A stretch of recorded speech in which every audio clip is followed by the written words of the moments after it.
She crashed the billionaire's funeral. He opened his eyes, pulled her close, and whispered, "Finally. 3 things you need to know about me. I don't believe in fate, I never attend funerals, and I definitely shouldn't have been in that casket. Sorry, near that casket. But let's start at the beginning. Because the story of how I crashed the funeral of New York's richest man, and he woke up, deserves context." The Ashford mansion looked like something out of a Victorian Gothic nightmare. Dark gray stone, pointed arch windows, towers that pierced the cloudy Westchester sky like accusing fingers. Black ivy crawled up the walls, and I swear the gargoyles watched me as I crossed through the iron gate. My Uber had already disappeared into the mist. No turning back. Invitation. The security guard at the entrance was the size of a commercial refrigerator, dressed all in black, earpiece in, hand extended.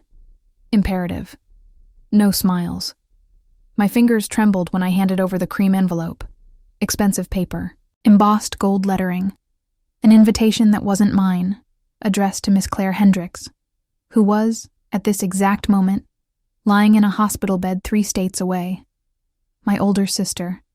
My only family. Hospitalized for 2 weeks with severe pneumonia. "Go in my place," she'd whispered, voice hoarse, fingers gripping my wrist with surprising strength. "You need to go, Lila. Need to see. Need to understand." Understand what? She didn't explain. Just repeated, with feverish, urgent eyes. "He's waiting. Always has been. Promise you'll go?" Delirium. Had to be. Claire didn't know Dominic Ashford. Nobody knew Dominic Ashford. The reclusive billionaire who built a tech empire at 25 and disappeared from public life at 30. 5 years of total silence.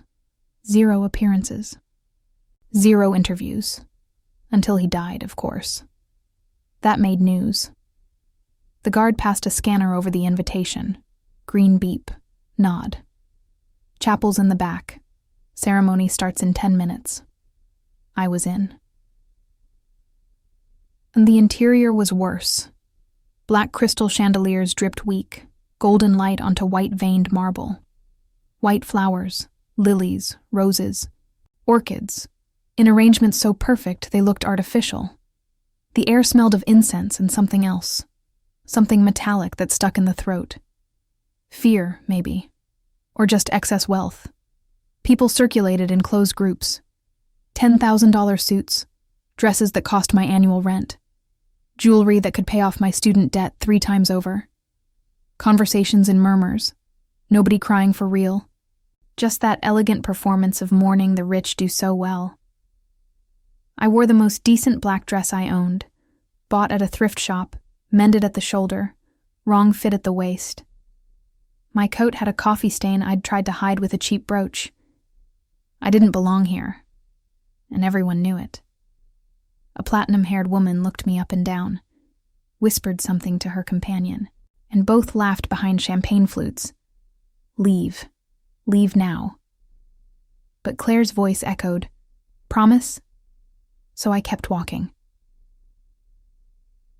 And the private chapel was at the end of a corridor that was too long. Double mahogany doors, carved open like jaws.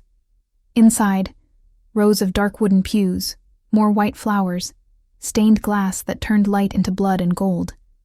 And in the center, on a raised platform, the casket. Dark mahogany, almost black. Silver hardware. Open. My heart raced. Open casket. Why open casket?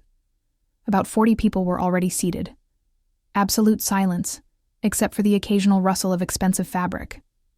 I slipped into the last pew, trying to make myself invisible. A priest, or someone dressed as one, positioned himself beside the casket. Started speaking. Beautiful, empty words about legacy, genius, premature loss. I wasn't listening. Couldn't. Because from that angle, I could see. Not the whole body, just a glimpse. The curve of a shoulder in the dark gray suit. A pale hand, long fingers, resting on the chest. Strands of blue-black hair, My vision started pulsing at the edges. Dark spots danced. Breathe, breathe. I hate funerals. Since my parents died. Car accident. I was 16, Claire 18. I couldn't enter wakes without panicking. The smell of flowers, the unnatural quiet, the suffocating finality of everything. But I'd promised Claire. The priest finished. Music started, something classical, weeping violins. People stood, forming a line for the final goodbye. You don't need to go up there. Nobody will notice if you stay here. But my feet were moving, against my will, joining the line. Each step felt like dragging tons. The woman in front of me, diamonds at her neck, suffocating perfume, leaned over the casket, touched the edge, murmured something. Moved on. My turn. I didn't want to look. Swore I wouldn't look. I looked. Dominic Ashford was beautiful. No, wrong. Beautiful is inadequate. He was constructed, angular, jaw that looked carved from ice, high cheekbones, straight aristocratic nose. Pale lips now, but with a shape that suggested cruelty and sensuality in equal measures. Black hair combed back, revealing a high forehead. Marble skin, that blue-white of recent death. Funeral makeup trying to simulate life, failing. But it was the closed eyes that held me. Long, dark lashes against pale skin. Eyelids with a slight purple tone. What color were his eyes? Absurd thought. He was dead. I'd never know. My hand, of its own volition, I swear, extended. Fingers touched the cold edge of the casket. Wood smooth as silk. And then I felt it. Watched. Not by the 40 people behind me, but by him. Ridiculous. He was dead. 3 days dead. Massive heart attack, according to the news. Found in his private studio. Alone, as he lived. But the sensation persisted. Tingling at the nape of my neck. Strange heat spreading through my chest. I leaned in. Don't know why. Closer. His lips. There was something wrong with his lips. They weren't completely closed. A millimeter of separation. And in that millimeter, I saw moisture, saliva, impossible. The dead don't salivate. My heart hammered so loud I was certain everyone heard. Miss? A voice behind me, impatient. Please move along. But I couldn't move, because I saw. His chest rose, millimeters, almost imperceptible. But it rose, fell, rose again. He's breathing. Miss! Louder now, hands on my shoulder, trying to move me away. And that's when it happened. His eyes opened.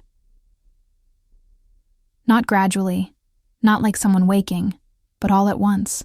Open, fixed, directly on mine. Gray, storm gray with silver shards.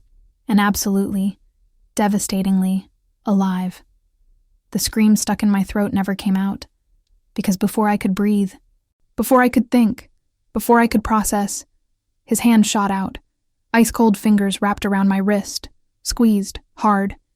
He sat up, slow, mechanical, like the undead in horror movies. Shoulders lifting first, then torso, head last. Stiff movements. Wrong. But his eyes never left me. Finally. The word came out hoarse, rough, as if vocal cords hadn't worked in days, but clear, definitive. Finally. And then chaos. Screams exploded behind me, chairs toppling, people running. Someone yelled, "My God!" Another screamed, "Call an ambulance." A third was praying in Latin. But Dominic Ashford didn't look at them, only at me. He pulled my wrist. Surprising strength for someone who'd been dead 3 minutes ago. And I fell against the casket. Our faces inches apart. Up close, I saw everything. Dark veins beneath pale skin, dilated pupils, cracked lips moving, forming words.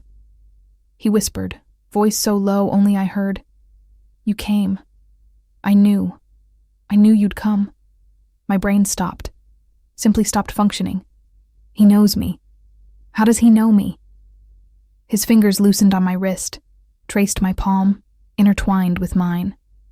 Intimate. Familiar. As if he'd done this 1,000 times.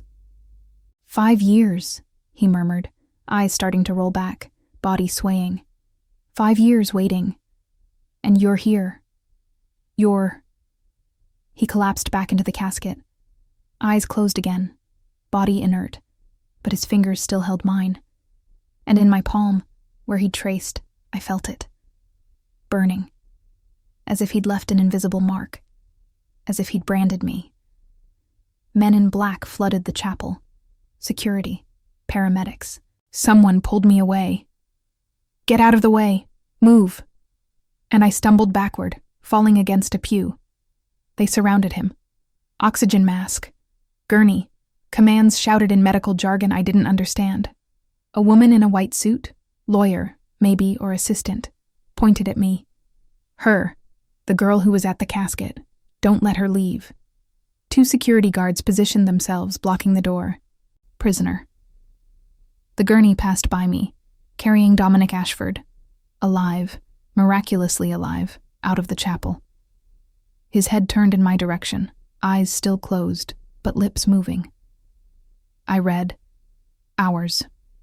Hours. What the hell does that mean? 20 minutes later, I sat in an improvised interrogation room. It wasn't a real interrogation room. It was a luxurious office, leather and mahogany and views of perfectly manicured gardens. But the door was locked, and the woman in the white suit stared at me like I was a criminal.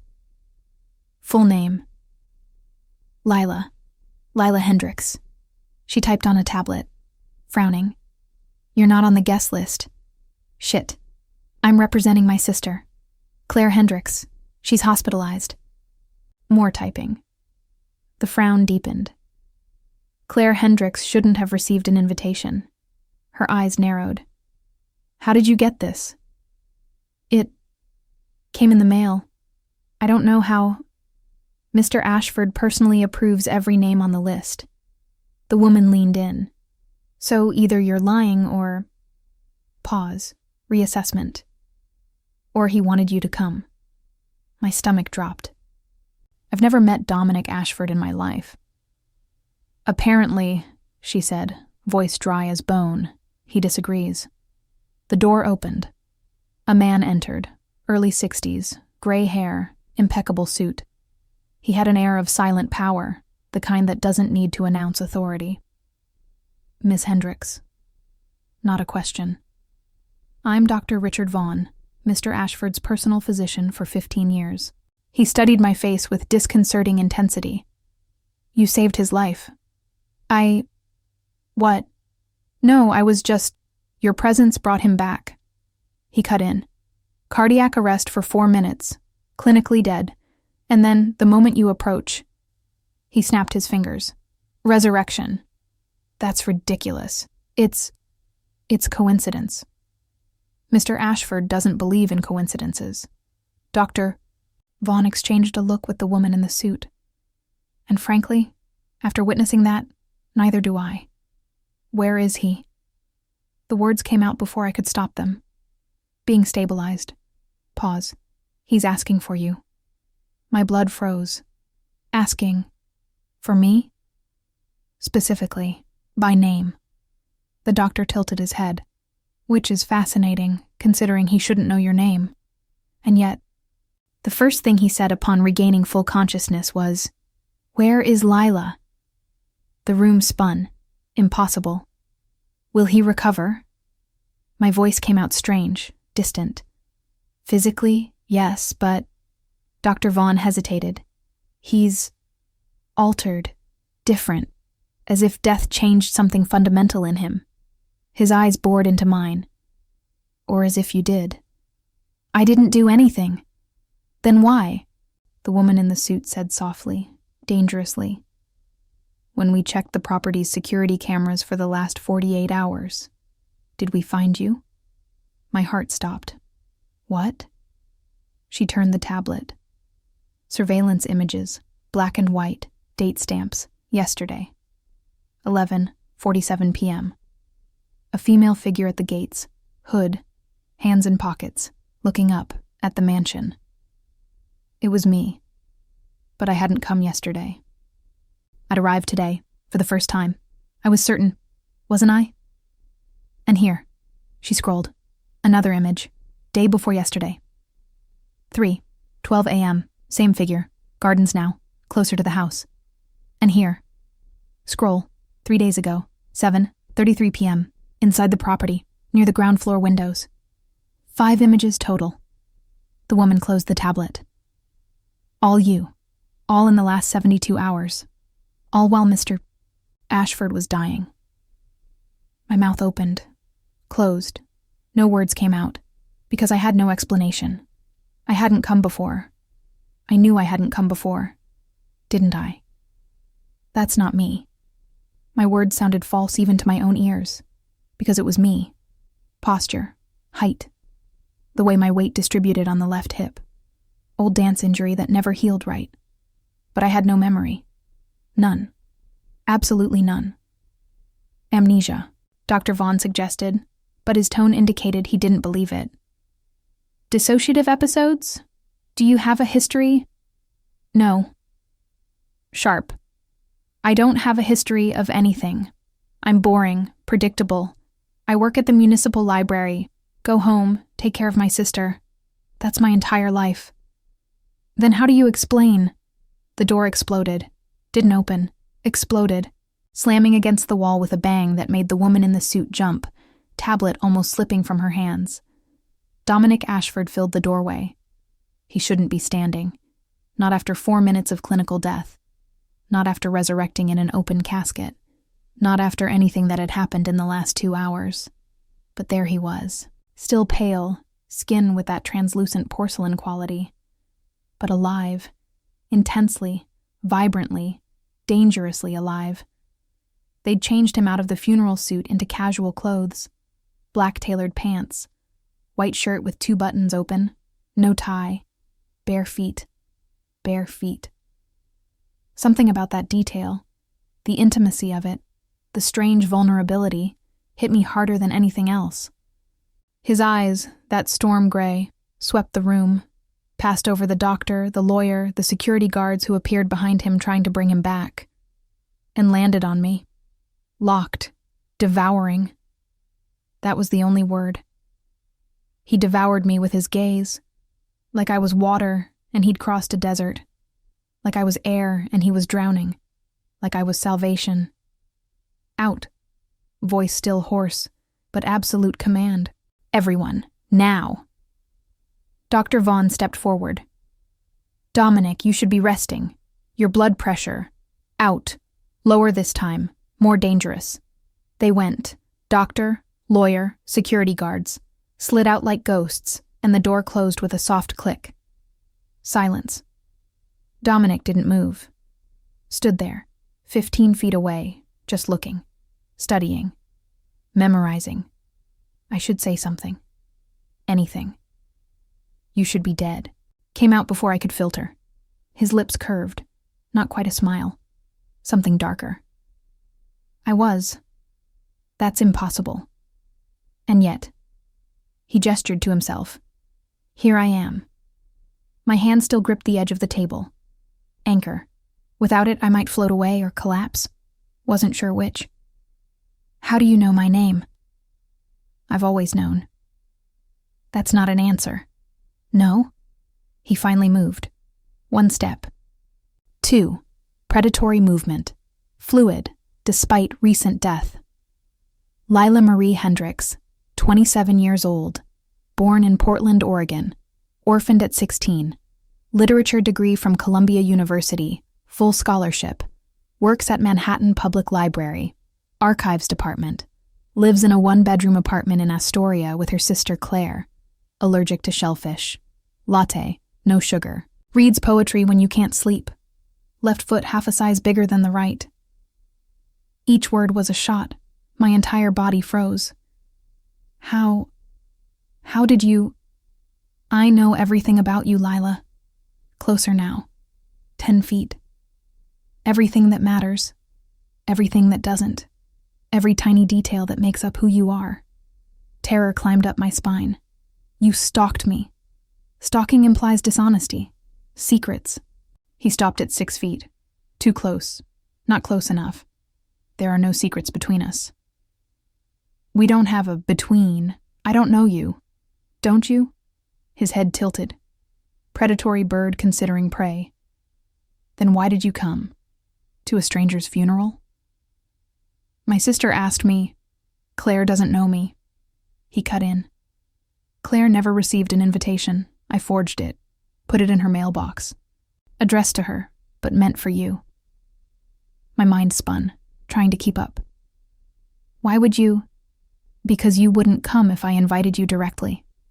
Simple, factual. You would have thrown it away, assumed it was a mistake. But Claire. Something passed across his face. Softness. Claire, you never refuse. So I used her. Manipulation, calculated, cold. You're insane. Probably. No sign of offense. Death has a way of clarifying priorities. You planned this? Voice rising. You planned your own funeral? Your own death? Death, no. Death was complication. His hand went to his chest, rubbing absently where his heart beat. But necessary in the end, because it brought you here. I don't understand. No. He agreed. Not yet. But you will. Another step. 3 feet now. I could feel body heat, smell, hospital antiseptic mixed with something else. Spices, wood, masculine. Let me show you something. He raised his left hand, palm up, along the wrist, up the forearm, scars, old, white, line after line of raised tissue. 5 years ago, he said softly, I died for the first time. My stomach tightened. Car accident. Drunk driver ran a red light, hit my side. My car flipped 3 times, glass everywhere, twisted metal, blood. His voice was distant, reliving. I was trapped, alone, getting dark. Nobody stopped. He looked at me, really looked, through. Except you. The world stopped. No. Whisper. I never. You stopped. He continued as if I hadn't spoken. Got out of your car. Came to me. Glass cutting your hands when you reached through the broken window. Pressed fabric, your jacket, against the cut on my neck. Held it. Talked to me. Kept me conscious. Fragments, blurred images, glass, blood, fear. You called an ambulance, he continued. Stayed until you heard sirens. And then... Pause. Pain crossing his face. You left. My voice broke. I remember. An accident. But it was. It was years ago. And I didn't know who. You saved me, he said simply. And then disappeared before I could see your face. Before I could thank you. Before I could ask your name. His hand, still raised, trembled slightly. I spent 5 years looking for you. Hired investigators, hackers, offered rewards, tore through every emergency record, every traffic camera, every damn possibility. Frustration breaking through careful control. And nothing. You were a ghost. I didn't want... until 3 months ago. He cut me off. Bank security camera. You depositing a paycheck. Perfect angle. Facial recognition software finally found a match. Horror rose. You tracked me. I found you. Correction. Lila Hendricks. Finally with a name. Face. Address. Life. He took the final step, invading personal space. You have no idea. No idea what those 5 years were. Living half alive, obsessed with a ghost. Knowing I owed my existence to someone I'd never see again. So you staged. This? I gestured vaguely. Funeral? Fake death? Not fake. He touched his chest again. I stopped my heart medication, 3 weeks without. Doctors warned me, said it was fine, because I knew. Eyes burning into mine. I knew that if I died, truly, clinically, you'd come. How could you possibly know? Because I know you, absolute, unwavering. I've known you for 5 years, every movement, every habit, every pattern. You visit graves, Lila, every Sunday. Woodlawn Cemetery, your parents. You stay for hours, read to them. Hot tears stung my eyes. And I thought, if I were dead, if I had a funeral, if your sister asked, you'd come. Because you never refuse Claire, and you never abandon the dead. You bet your life. It wasn't life, he said softly. Not without you. My mind was screaming. Run, scream, call for help. But my body was frozen, because beneath the terror, beneath the rationality that said this was madness, there was recognition. I knew him. Not consciously, not with clear memories, but something deep, cellular, ancient in me recognized those eyes. That voice, that touch when he held my hand in the casket. The surveillance images, I whispered, of me, here, the last few days. You came. Not a question. Don't remember, but you came. That's not possible. You sleepwalk? He offered. Dissociative episodes when stressed? Claire hospitalized, bills piling up, pressure mounting. He was building an explanation, sanity's lifeline. But it didn't feel right. It felt like pull, like something in him had pulled something in me. Across miles, across consciousness, across all logic. This is insane, I said. But it sounded weak. Yes, he agreed, and then softly, devastatingly. But you're still here. Truth. I could have run when the door closed, could be screaming, could be. But I was standing, looking at him, pulse racing not just from fear, from something else. What do you want from me? Finally, the real question. Dominic was quiet for a long moment, then raised his hand, slowly, telegraphing intention, and touched my face.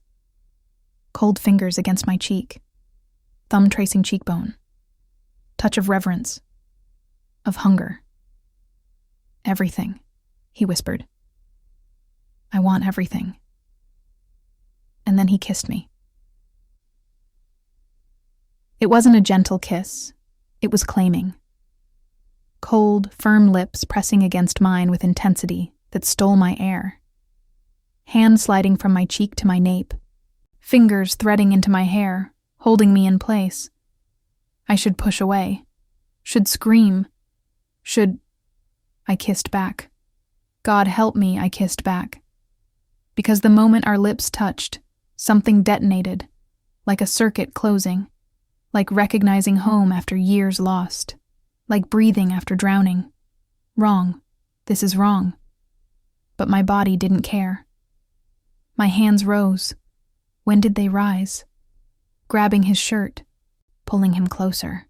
His other hand wrapped around my waist, molding me against him, and I could feel his heart beating. Alive. Wild. He deepened the kiss, tongue tracing my lower lip, asking entrance, and I yielded. Taste of mint and something metallic. Blood? Medication? Didn't matter. Nothing mattered except this. Heat spreading through my body. War zone between terror and desire was winning. He groaned low against my mouth. Guttural sound, almost pain. Fingers tightened in my hair on my waist, as if I might evaporate. And then he stopped, forehead against mine. Heavy breaths, intertwined, eyes closed. 5 years, he murmured. 5 years imagining. And reality. He didn't finish, just held me. My brain slowly reconnected. Processing returning online. What did I just do? I pushed, not hard, but firm. He released me immediately, hands dropping, step back, giving space. Sorry. Voice hoarse. I shouldn't have. Sorry. I passed a trembling hand over my lips, still feeling pressure. Heat. Him. You can't. Breath failing. Tried again. You can't just kiss someone like that. I know. He ran a hand through his hair. Frustrated gesture. Human. I know, but Eyes found mine. Vulnerable. Raw. I died without doing that. Came back and thought, if I die again without knowing how you taste, stop. I raised my hand. Stop talking about dying like it's a casual option. It's not casual. Serious. It's my reality. My heart is failing, Lila. Has been for years. Medication only delays the inevitable. The floor tilted. What? Cardiomyopathy. From the accident. Permanent damage. Factual. Clinical. Doctors gave me 5 years. That was 5 years ago. So you're living on borrowed time, yes. He shrugged, as if discussing weather. Every day is a bonus, and I wasted 1,800 days looking for you. I won't waste any more. My mind spun. You need treatment, surgery, transplant. I'm on the list. Years. No match. He moved closer again. Not threatening, pleading. But it doesn't matter. Doesn't matter if I have a day or a decade. What matters is you're here. Now. Finally. That word again. Finally. Dominic. First time saying his name aloud. Felt intimate. Dangerous. This isn't love.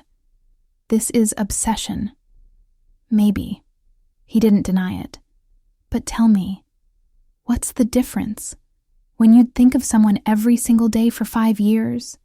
When you'd rebuild your entire life around the ghost of them? When you'd literally die for the chance to see them again? The difference is consent. Firm.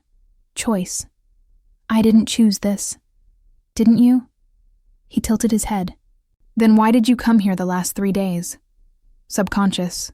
Sleepwalking. Whatever you want to call it. Why did you seek me out? I didn't. Your sister, he interrupted. Claire. She knows something. I froze. What do you mean? When she was admitted 2 weeks ago, she said something to the paramedics. He pulled a phone from his pocket. Few taps. Turned it to me. Audio recording. Claire's voice. Weak. Gasping. He's waiting. Always has been. Lila needs to go to him. Before it's too late. Promise. Promise she'll go. Tears burned. How do you have this? I hired a private nurse to ensure the best care. He pocketed the phone. But also to monitor, because Claire has been saying your name, my name, in her deliriums. Impossible. She doesn't know you. Not consciously. He echoed my own earlier words. But maybe. Like you. On some deeper level. Frustration crossed his face. I don't have answers, Lila. I just know that this, he gestured between us, is real, whatever name you give it. Silence stretched, heavy, pregnant with possibilities. Let me go. Quiet. Please. Pain crossed his features, but he nodded. You're free to go. Always were. He walked to the door, opened it. Driver will take you wherever you want. Hospital, if you want to see Claire. Home. Anywhere. I didn't move. Just like that? Just like that. He leaned against the door frame. Exhausted now. Recent death weighing on him. But Lila, one thing before you go. What? He took something from his pocket. Envelope. Cream. Expensive. Extended it. When you get home, when you're safe and alone and have time to think. Eyes met mine. Open this. I hesitated, then took it. Heavy paper, sealed with black wax. What is it? Truth. Simple. Everything I discovered. About you. About us. About why this is happening. There is no us. Then it costs nothing to read. He smiled. Sad. Knowing. But something tells me, you will. I clutched the envelope. What if I don't want your truth? Then burn it. He gestured to the corridor. But at least read it first. Give me that. I looked at the envelope. At him. At the open door promising freedom. Run. Leave. Forget all this. But my feet were rooted. Why do you want me so much? Came out broken. Vulnerable. I'm nobody. I work in a library. I can barely pay rent. I'm not special. Dominic crossed the distance in 3 steps, hands framing my face, forcing me to look at him. You saw me bleeding and stopped. Intense, fierce. The whole world drove by. 47 cars. I counted. 47 people who didn't want to get involved. But you stopped. Tears overflowed. You ruined your favorite jacket, brown leather with elbow patches. You still have it, saw it in your closet, to stop my bleeding.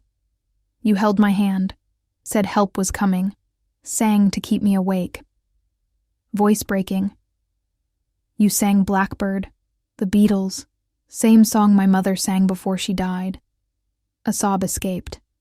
So don't tell me you're nobody, Lila Hendricks. Thumb wiping tears.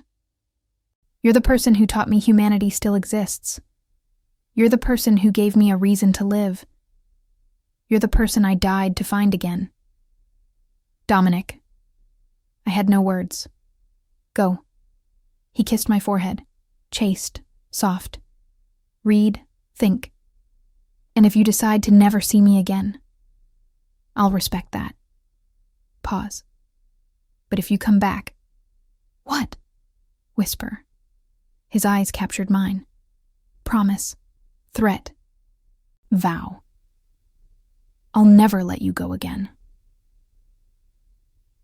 The driver, silent, professional, no questions, took me home while I held the envelope like a live grenade. Apartment in Astoria. 3rd floor. No elevator. Thin walls. Heat that only worked sometimes. But it was mine. Safe. Normal. I opened the door. Silence greeted me. Claire still hospitalized. Alone. Always alone. Threw my coat on the chair. Kicked off shoes. Envelope still in my hand. Burn it. Throw it away. Forget. But I was opening it. Fingers breaking black wax. Pulling papers. It wasn't a letter. It was a dossier. My dossier. Photos. Dozens of them. Me at angles I'd never seen. Leaving the library. Buying coffee. Reading in the park. Visiting the cemetery. Medical records. School history. Financial. Everything. My stomach turned. This is sick. This is... And then I saw it. At the bottom. Different photo. Older. Grainy. Accident scene. 5 years ago. Overturned car. Glass. Blood. And blurred figure beside it. Kneeling. Hair hiding face, but the posture. Me. Definitely me. But that's not what made me freeze. It was the photo underneath. Hospital. Recovery room. Dominic in bed. Unconscious. Machines beeping. And beside the bed, in a chair, bent over him, Claire, my sister, holding his hand. Crying. Date stamp. 6 days after the accident. My mind exploded. Claire knew him. Claire always knew. Hands shaking, I turned to the next page. Medical transcript. Visitation reports. Claire Hendricks visited patient 17 times during 6-week recovery. Relationship. Unknown. Patient remains in coma. Visitor frequently speaks to patient, reads to him, brings flowers, more pages, more visits. Until patient awakened. First question. Where is she? The woman who saved me? Claire Hendricks responded, my sister, but she can't. She can't know about you. Why? I turned to the final page, and the world stopped. It was a letter. Handwritten. Claire's handwriting. Dated 3 years ago. Dominic, I know you're looking for Lila. Please stop. You don't understand. She doesn't remember the accident because I erased it. Regression therapy, hypnosis, medication. I did everything I could to block that night from her mind. Because if she remembers, she'll remember the rest, and the rest will kill her. There's a reason she stopped at that accident. It wasn't random kindness. It was because she recognized your car, the plates, because she'd seen them before. The night our parents died. Your driver, Dominic. The drunk driver who hit our parents, he was yours. You never knew. Your head of security covered it up, paid off the family, made it disappear. But Lila was in the car with our parents. She saw the plates, saw the driver flee. She survived. Our parents didn't. So when she saw those plates again, 5 years later, on your overturned car, something in her broke and reassembled wrong. She saved you. The man indirectly responsible for her parents' death. Irony? Fate? Madness? Doesn't matter. What matters? If she remembers, if she connects the dots, if she discovers that the man she saved is the man whose empire killed our family, it will destroy her. So I'm begging you, stop looking. Let her go. Let her have peace, even if you never have any. Claire. The paper slipped from my fingers, fell to the floor, slid, along with everything I thought I knew about my life. His driver killed my parents. I knew. On some level, I knew. That's why I stopped, why I helped. Subconscious guilt, karmic justice, insanity. And now, my phone rang. Unknown number. I answered without thinking. You read it. Dominic's voice, certain, tired. You knew. My voice dead. This whole time, you knew. I only found out 2 months ago, when I found Claire's letter archived in the hospital records. Pause. That's when I stopped my medication. Why? Because I realized, as long as I was alive, you'd never be free. Simple, horrible. Guilt connected you to me. Not love, not fate. Guilt. Silent tears. So I died. Wanted to end it. Free you. Trembling breath. But then you came. And I thought, maybe there was a bigger reason. Maybe this was redemption. Bitter. Forgiveness. A chance. Quiet. To make right what my family did wrong. You can't make it right, Dominic. They're dead. I know. Voice breaking. Believe me, I know. Every day, every damn day I carry that. Silence. Then him. What are you going to do now? The question of the hour. What am I going to do? I looked at the scattered dossier, at truth bleeding through papers, and felt. Nothing. Not anger, not hatred. Just emptiness. I don't know, I admitted. Can I see you? One last time? Vulnerable. Just to close this. Say no. Hang up. Disappear. Tomorrow. I heard my mouth say. Tomorrow night. Where? I thought. Then knew. Woodlawn Cemetery. My parents' grave. 8 p.m. Long pause. Then, I'll be there. He hung up. I stood there. Dark apartment around me. Envelope at my feet. And knew, with cold, absolute certainty, tomorrow night, one of two things would happen. Either I'd kill Dominic Ashford, or I'd fall in love with him. There was no middle ground. The next 18 hours passed in a fog. I called the hospital. Claire was stable but still unconscious. Pneumonia improving, but she hadn't woken since her admission. Convenient, whispered a dark part of my mind. No one to ask about the letter, about what she did, about what she knew. I went to work, cataloged books, filed papers, smiled at patrons. All mechanical. Autopilot. My coworker Marcus asked if I was okay. Fine, I lied. He didn't believe me, but he didn't push. At lunch, I walked to a pawn shop 3 blocks away, the kind with bars on windows and a bored clerk behind bulletproof glass. Can I help you? He barely looked up from his phone. I need. The words stuck. Do you sell knives? Now he looked up, assessing. What kind? Pocket knife? Something. Small, concealable. He studied me for a long moment, then shrugged, led me to a case. I chose a folding knife, 4-inch blade, black handle, light enough to hide, sharp enough to what? Kill him? I paid in cash, walked out with it burning a hole in my jacket pocket. What are you doing? I didn't know. By 7 p.m., I stood in my apartment, staring at my reflection. Black jeans, dark sweater, hair pulled back. The knife in my pocket felt like it weighed 1,000 pounds. You don't have to go. But I did.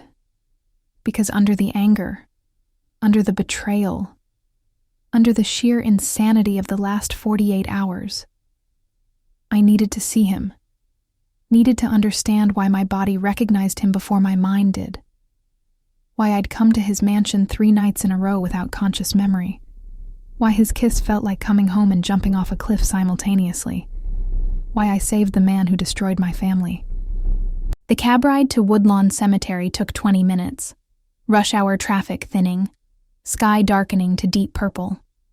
The cemetery closed at dusk, but I knew a gap in the fence, had used it 100 times for late-night visits when insomnia wouldn't let me rest. I squeezed through, walked the familiar path, past rows of headstones, old oaks casting long shadows, the air thick with autumn cold and the smell of dead leaves. My parents' grave sat on a small hill. Simple granite marker, both names, same death date. Thomas and Margaret Hendricks' beloved parents. Together in life, together in death. I'd chosen those words at 16. Claire had been too broken to decide anything. Now I stood there, hand in pocket, fingers wrapped around the knife handle, and waited. Then he came at exactly 8 p.m. I heard him before I saw him. Footsteps on gravel, slow, deliberate. Then he emerged from the shadows between 2 mausoleums. Dominic Ashford, alive, here, at my parents' grave. He wore all black, coat, jeans, boots, hands in pockets. No security detail that I could see, though I suspected they were nearby, hidden. He stopped 10 feet away, not approaching, giving me space. For a long moment, we just looked at each other. You came, I said finally. I'll always come. Simple. When you call, even knowing I might kill you. Something flickered in his eyes, not fear. Hope? If that's what you need, he said quietly. Then yes. My hand tightened on the knife. You're insane. We've established that.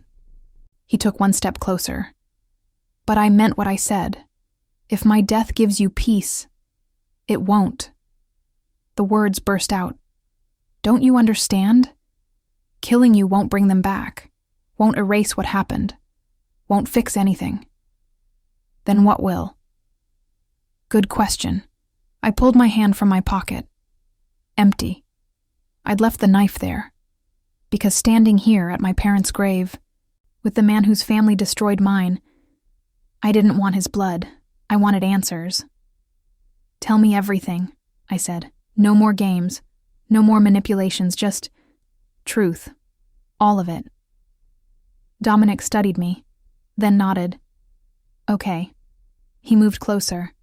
6 feet now, close enough to talk without shouting, far enough that I could run if needed. What do you want to know first? Your driver, the one who killed my parents. What happened to him?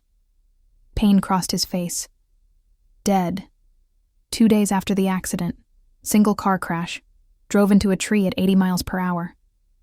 Convenient. Not convenient. Executed. His voice hardened. My head of security found out what he'd done, handled it, without telling me. Why? Because I was in a coma, and when I woke, I was different. Softer, maybe. He thought I'd gone weak, thought I'd do something stupid like turn myself in, destroy the company, let guilt ruin everything my family built. Dominic's jaw clenched.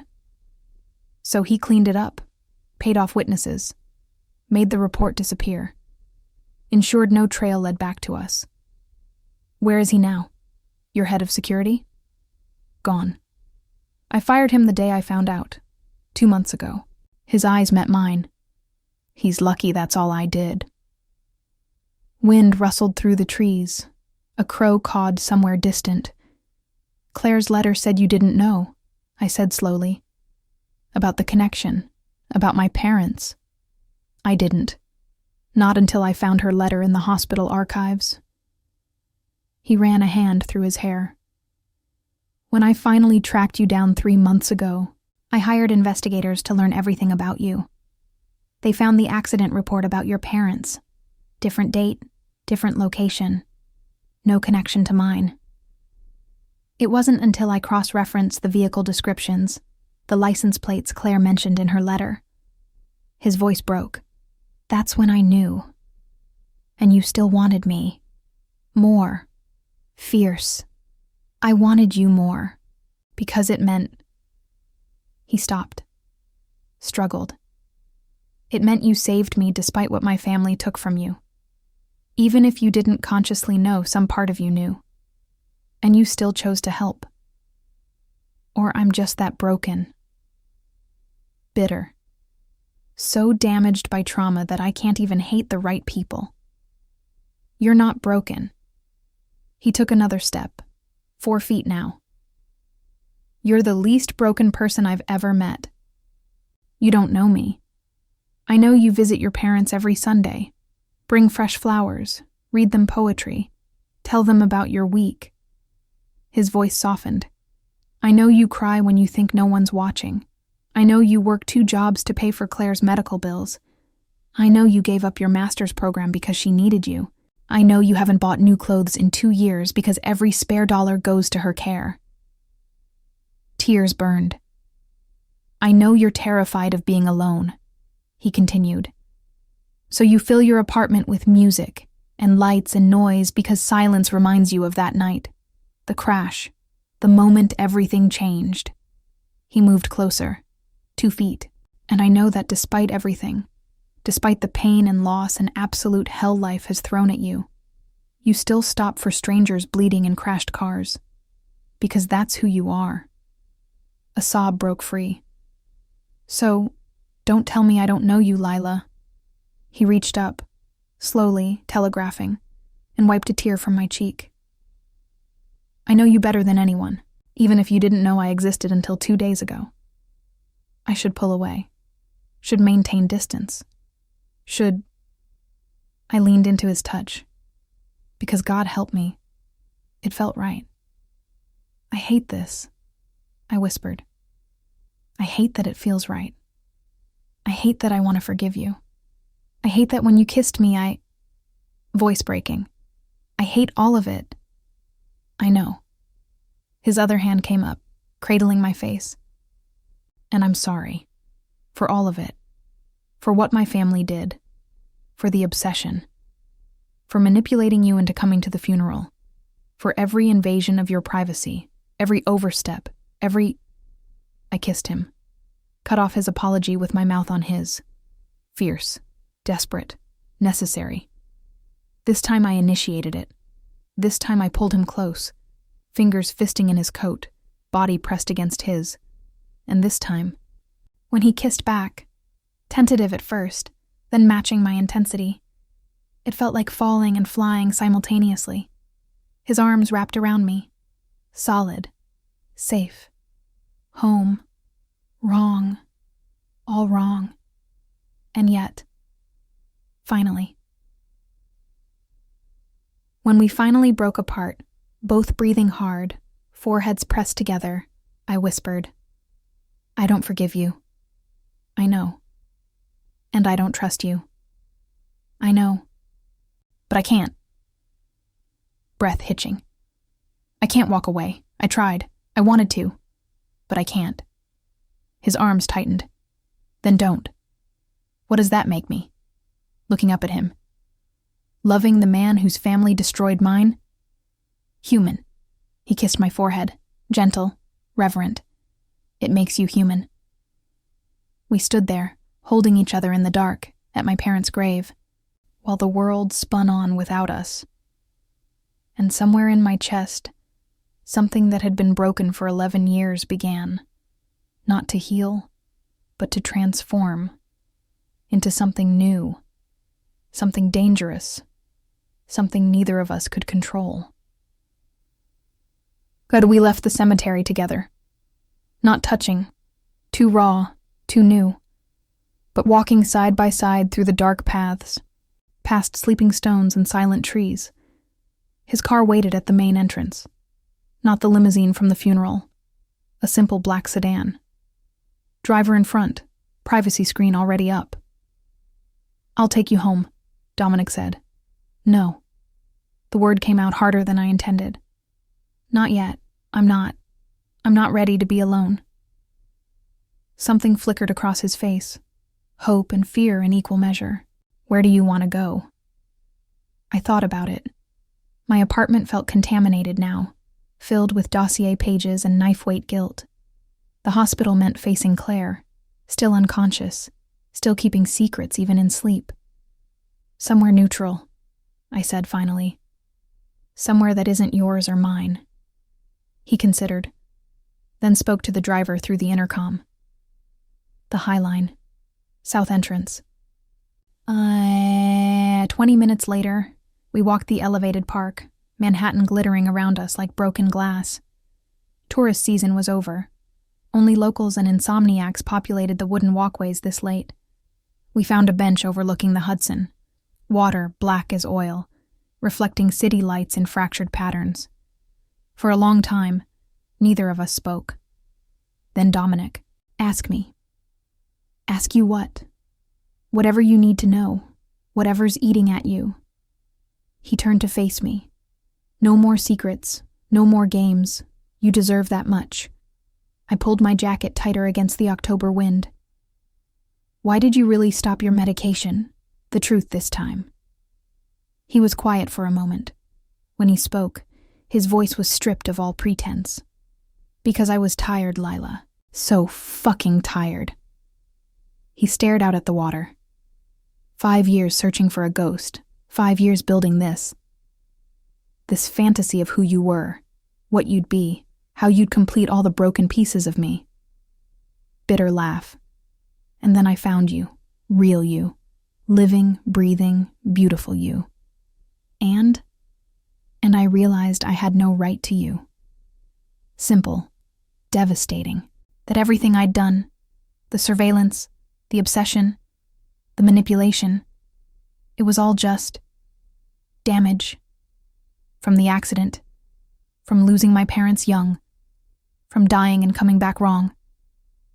He looked at me. "How could I inflict that on you, someone who'd already lost so much?" "So you decided to die, for real this time." "I decided to free us both," he corrected. "Let you live without the weight of someone's obsession. Let me stop existing in this half-life purgatory." Pause. It seemed merciful. Merciful. I tasted the word. "You call staging your own death, manipulating me into attending, then waking up and claiming me. You call that merciful? No. Quiet. I call it weakness. Because when I was dying, really dying, all I could think was, I'll never see her face. Never hear her voice. Never know if she feels even a fraction of what I feel." His hand found mine on the bench. And I couldn't do it. Couldn't leave without knowing. I should pull away. Should tell him this was sick, twisted, wrong in every possible way. Instead, I intertwined our fingers. "Claire tried to protect me," I said. "From you, from the truth, from myself, maybe. She loves you. She lied to me, for years. Hypnosis, regression therapy. My voice cracked. She went into my mind and erased things. To save you." Dominic squeezed my hand. Can you honestly say you wouldn't have done the same if the roles were reversed? I thought about Claire at 16, newly orphaned, responsible for a traumatized younger sister, watching me fall apart, night after night, screaming about blood and glass and license plates. Maybe, I admitted. Maybe I would have. Then forgive her. Simple. Before it's too late. Too late.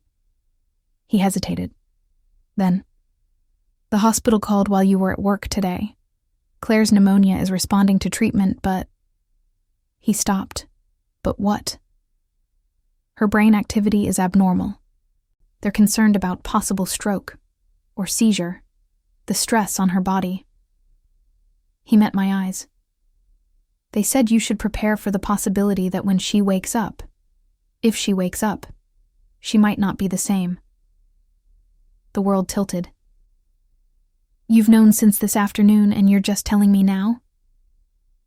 I didn't want to tell you over the phone, or before the cemetery. You needed... He struggled. You needed to confront your parents first, without that hanging over you. That's not your decision to make. I know. No defense. No excuse. Add it to the list of ways I've overstepped. I pulled my hands free, stood, paced to the railing. Claire might not wake up. Might not be Claire anymore. The sister who raised me, protected me, loved me enough to go into my mind and cut out the poison. And I'd spent the last day hating her for it. I need to see her. My voice shook. Now. Tonight. I'll take you. No. I turned. I need to do this alone. Pain flashed across his face, but he nodded. I understand. He pulled out his phone. Few taps. Car will take you. I'll stay here. Just like that. Just like that. He stood, came to me. Didn't touch, but stood close enough that I felt his warmth. I meant what I said, Lila. About giving you choice. About respecting your decisions. His eyes held mine. Even if it kills me to watch you walk away. I'm not walking away. The word surprised me as much as him. I'm not ready for this. For us. For whatever this is. Then what do you need? I thought about it. Really thought. Time, I said finally. And honesty. And... I gestured helplessly. Some semblance of normalcy. Of getting to know you without. I waved at the city around us. Without all this. The drama and death and destiny bullshit. A small smile tugged at his lips. You want to date me. Heat flooded my cheeks. That's not what I said. But it's what you meant. The smile grew. You want coffee dates and restaurant dinners and movies, normal couple things. We're not a couple. Not yet. Confident. Infuriating. But we will be. Your arrogance is astounding. It's not arrogance. He stepped closer. It's certainty, because I know you, Lila, and I know that look in your eyes. What look? The one that says you're terrified and exhilarated and confused. His hand came up, tucked a strand of hair behind my ear, and trying very, very hard not to feel what you're feeling. Which is? The same thing I am. Whisper. That this is inevitable. Has been since the moment you stopped at that accident. Since the moment I opened my eyes and saw you at my funeral. Since the moment our lips touched and the world made sense for the first time in 5 years. My breath caught. 1 week, I heard myself say. What? Give me 1 week. I stepped back, needing distance to think. 1 week to see Claire, to process all this, to figure out what I want without you. I gestured at his face. Without you looking at me like that. Like what? Like I'm the only thing keeping you alive. Silence. Then, that's because you are. See? I threw up my hands. That right there. That's not healthy. That's not love. That's... What would you call it? He challenged. When someone saves your life, becomes your obsession, your reason to keep fighting, your codependency, I cut in. I'd call it codependency. And it's not sustainable, not real. Then what is real? I don't know. Frustration boiling over. I don't know, Dominic. I've known you for 2 days. 2 days. And in that time, I've learned that you stalked me, manipulated me, died for me, and oh, by the way, your family killed my parents. So forgive me if I'm not ready to just fall into your arms and call it destiny. My voice echoed across the empty park. Dominic stood there, absorbing my anger. Not defending, not arguing, just taking it. You're right, he said finally. About all of it. This is fucked up, unhealthy, probably doomed from the start. Then why? Because I don't care. Raw. Honest. I should walk away. Let you live your life. Find someone normal who'll give you white picket fences and Sunday brunches and everything I can't. He closed the distance between us. But I'm too selfish, too broken, too fucking obsessed to do the right thing. Dominic. So here's what I'm offering. He pulled something from his pocket. Not an envelope this time. A business card, different from before. This is my personal number. Not the one that goes through security. Just me. I took it. Simple white card. Just a phone number in black ink. 1 week, he continued. Like you asked, I won't call. Won't show up at your apartment or your work. Won't send gifts or flowers or any of the creepy stalker shit I'd normally do. Self-deprecating smile. You'll have space, time, whatever you need. And after the week, you call that number. Or you don't. He shrugged. If you call, I'll know you've decided to give us, a chance. If you don't, pain flickered. Then I'll know you've chosen to walk away, and I'll respect that. You'll really leave me alone? Just like that? No. Honest.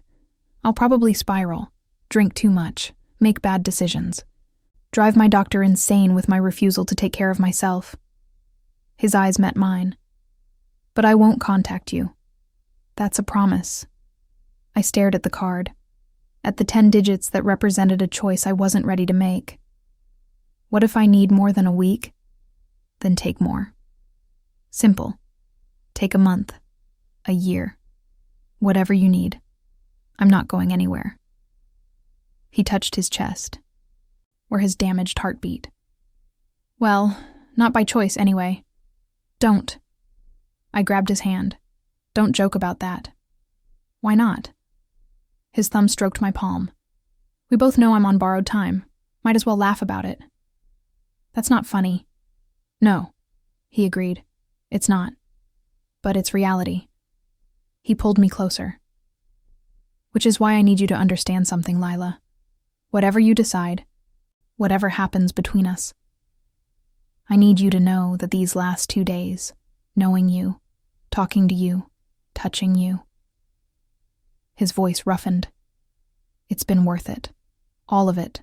The 5 years of searching, the death, the resurrection, everything. Tears burned. You can't put that on me. I'm not. He wiped my tears with his thumb. I'm just telling you the truth. Because in a week or a month, or whenever you make your choice, I want you to make it knowing exactly how I feel. And how do you feel? He leaned down, forehead against mine, breath mingling, close enough to kiss, but not closing that final distance. Like I've been drowning for 5 years, he whispered, and you're the first breath of air. The car took me to the hospital. I rode in silence, card burning in my pocket next to the knife I'd never used. 1 week. 7 days to figure out if I was falling in love or falling apart. 7 days to decide if Dominic Ashford was my salvation or my destruction. Claire's hospital room was on the 4th floor. ICU. Visiting hours technically over, but the night nurse recognized me. 5 minutes, she said softly. She's stable, but we need to keep it quiet. I nodded, slipped inside.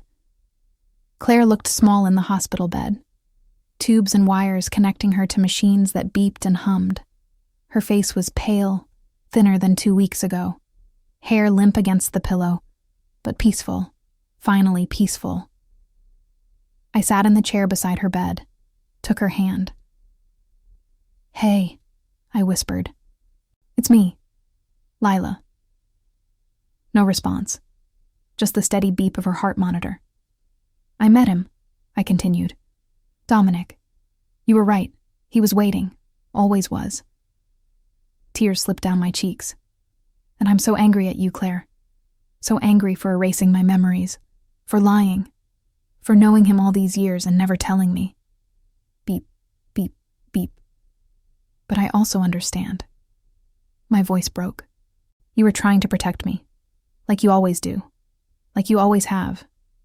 I squeezed her hand. "So I forgive you, okay? I forgive you. Just come back. Please, I need you. I need to yell at you and hug you and—" Her hand moved. Barely. Just a twitch of fingers against mine. But it moved. "Claire." I leaned closer. "Can you hear me?" Her eyelids fluttered, struggled, then opened. Unfocused at first. Confused. Then slowly, recognition. "Lila?" Voice like rust, like she hadn't used it in years. "I'm here," gripping her hand. "I'm right here. Did you—" She swallowed, tried again. "Did you go? To the funeral?" "Yes." "Did he—" Pause. Fear in her eyes. "Did he wake up?" "Yes." She closed her eyes. Tears leaked from the corners. "I'm sorry," she whispered. "I'm so sorry. I tried to stop it, tried to keep you apart, but I knew. I always knew it wouldn't work, that you'd find each other eventually. That—" Her breath hitched. "That destiny doesn't care about our plans. Claire, what are you talking about?" She opened her eyes, looked at me with sudden clarity that was almost frightening. "The accident. Both accidents. They weren't random, Lila." Her grip tightened. "I need to tell you something. Something I should have told you years ago. Something that explains everything." My heart hammered. "What?" "Our mother." Claire's voice dropped. "Before she married Dad, before we were born, she worked for the Ashford family. The world stopped." "What?" "She was Dominic's nanny." The words tumbled out. "When he was a baby. After his mother died. She took care of him for 3 years. Until she met Dad and left. Moved to Oregon. Started over." My mind reeled. That's impossible. Why wouldn't she? Because Dominic's father threatened her." Claire's eyes were wet. She knew things. About the family. About their business. Things that could destroy them. So when she wanted to leave, to marry Dad, he made her sign an NDA. Paid her off. Told her if she ever contacted Dominic again, if she ever told him the truth. Claire sobbed. "He'd kill us. All of us." Oh my God.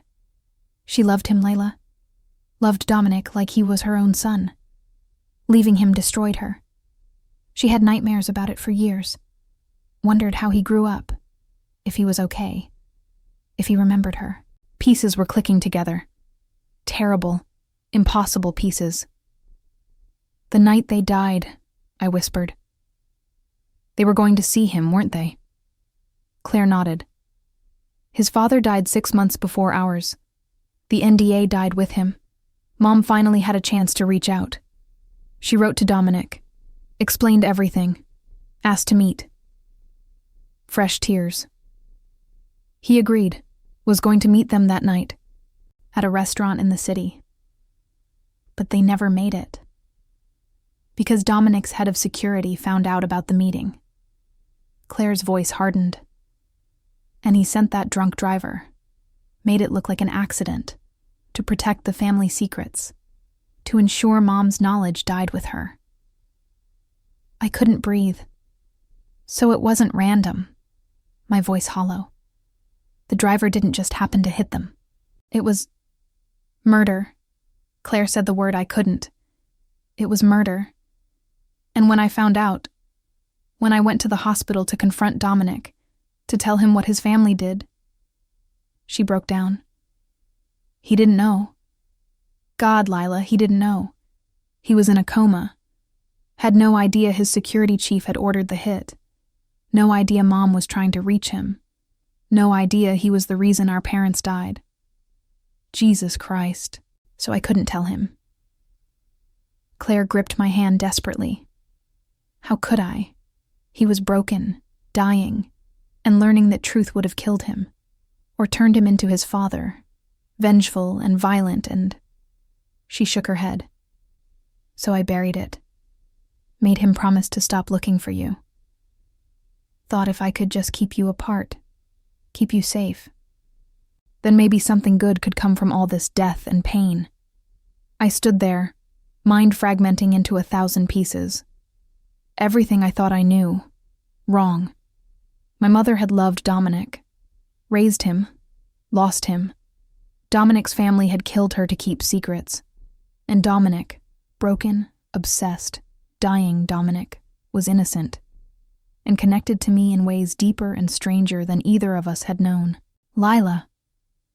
Claire's voice was fading, exhaustion pulling her back under. What? What are you going to do? I looked down at her, at my sister who'd carried this weight alone for 5 years, and I thought about Dominic, waiting somewhere in the city, giving me space, giving me time, not knowing that the story was so much bigger than guilt and obsession, that it was about love, our mother's love for a boy she'd raised, his unconscious pull toward someone connected to that lost maternal figure, my instinct to save him despite everything. Fate and psychology and trauma, all twisted together in ways we'd never understand. I pulled out the business card, stared at the number. 1 week, he'd said. But I couldn't wait a week, not with this new truth burning through me. I'm going to call him, I said. And I did. The phone rang twice before he answered. Lila? His voice was rough, surprised. Is everything okay? It's only been... Where are you? I cut him off. Pause. Still at the High Line. I didn't want to leave. Not yet. Stay there. I was already moving toward the elevator. I'm coming back. We need to talk. What happened? Is it Claire? Did she... She woke up. The elevator doors opened. Empty car. I stepped inside. And she told me everything, Dominic. Everything. Silence on the other end. Then, I don't understand. You will. The doors closed. 20 minutes, don't leave. I hung up before he could respond. My the cab ride back to the High Line felt like hours compressed into minutes. City lights blurred past the windows, my mind racing faster than the traffic. Mom raised him, loved him, lost him. His family killed her to keep secrets he didn't even know. We're not connected by guilt or coincidence, we're connected by her.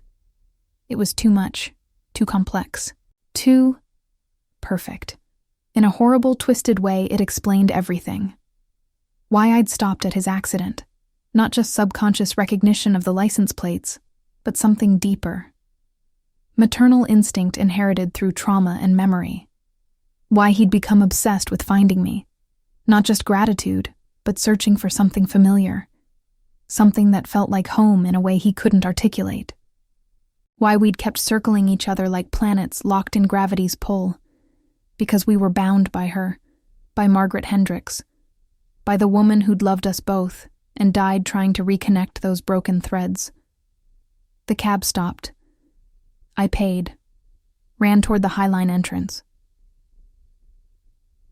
He was still there, standing at the same railing where I'd left him, hands gripping the metal, shoulders tense, silhouetted against the city lights like something out of a painting. He turned when he heard my footsteps. Lila. I didn't let him finish. Crossed the distance, grabbed his jacket with both hands, looked up into those storm-gray eyes. My mother was your nanny, I said. No preamble, no gentle let-in. When you were a baby, after your mother died, she raised you for 3 years, until she met my father and wanted to leave. The color drained from his face. What? Your father made her sign an NDA, paid her off, threatened to kill her family if she ever contacted you again. Words pouring out like blood from a wound. She left, married my dad, had me and Claire, but she never forgot you. Spent years wondering how you grew up. If you remembered her. No, shaking his head. That's impossible. Someone would have told me, your father buried it, erased her from your history, probably destroyed any photos or records. I tightened my grip on his jacket. But 6 months before my parents died, your father died, and the NDA died with him, so my mother finally reached out. Wrote to you, asked to meet. His eyes widened, horror dawning. The restaurant, he whispered. The meeting I had scheduled that night, the one I missed because of the accident. His hands came up, gripping my arms. That was her? That was your mother? Yes. Oh, God. His knees buckled. I held him up. Oh, God, Lila, And your head of security found out about the meeting. My voice hardened. Found out she was trying to reconnect with you. Saw her as a threat. So he sent that drunk driver. Made it look like an accident. To protect the family. To keep the secrets buried. Dominic's face was stricken. Pale as death. He murdered them. Yes. Because they were coming to see me. Yes. Because she loved me. Yes. Tears streaming now. She loved you, Dominic. Claire said she had nightmares about leaving you, about wondering if you were okay, if you remembered her. I did. The words broke from him. I remembered. Not her face. I was too young. But I remembered. I remembered someone who sang to me, who held me when I had nightmares, who... His voice shattered. Who sang Blackbird. The Beatles song, the one I'd sung to him at the accident, the one my mother had sung to me every night. She taught you that song, I realized, and you sang it back to me 5 years later. He was crying now, full, broken sobs. When I was dying in that car, you sang the song she used to sing, and He pulled me close, crushing embrace. I didn't understand why it felt so familiar, why it felt like home. We stood there, holding each other, both of us crying. For my mother, for his lost childhood, for the family we'd both been denied, for the impossible, tragic, beautiful connection that bound us.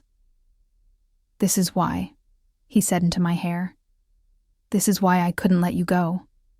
Couldn't stop searching. It wasn't just obsession. It was recognition. I pulled back to look at him. On some level, you recognized her in me. The way she moved, spoke, the songs she sang.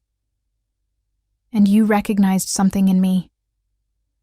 His hands framed my face.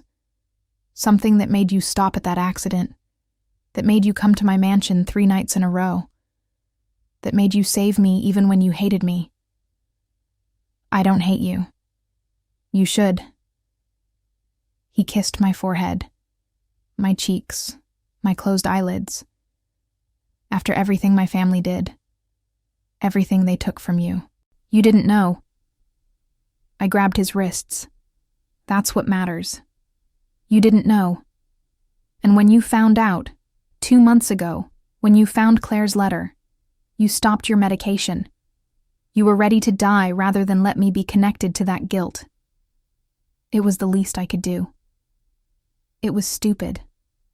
I shook him. Stupid and noble and so fucking martyrish that I want to kill you myself. A broken laugh.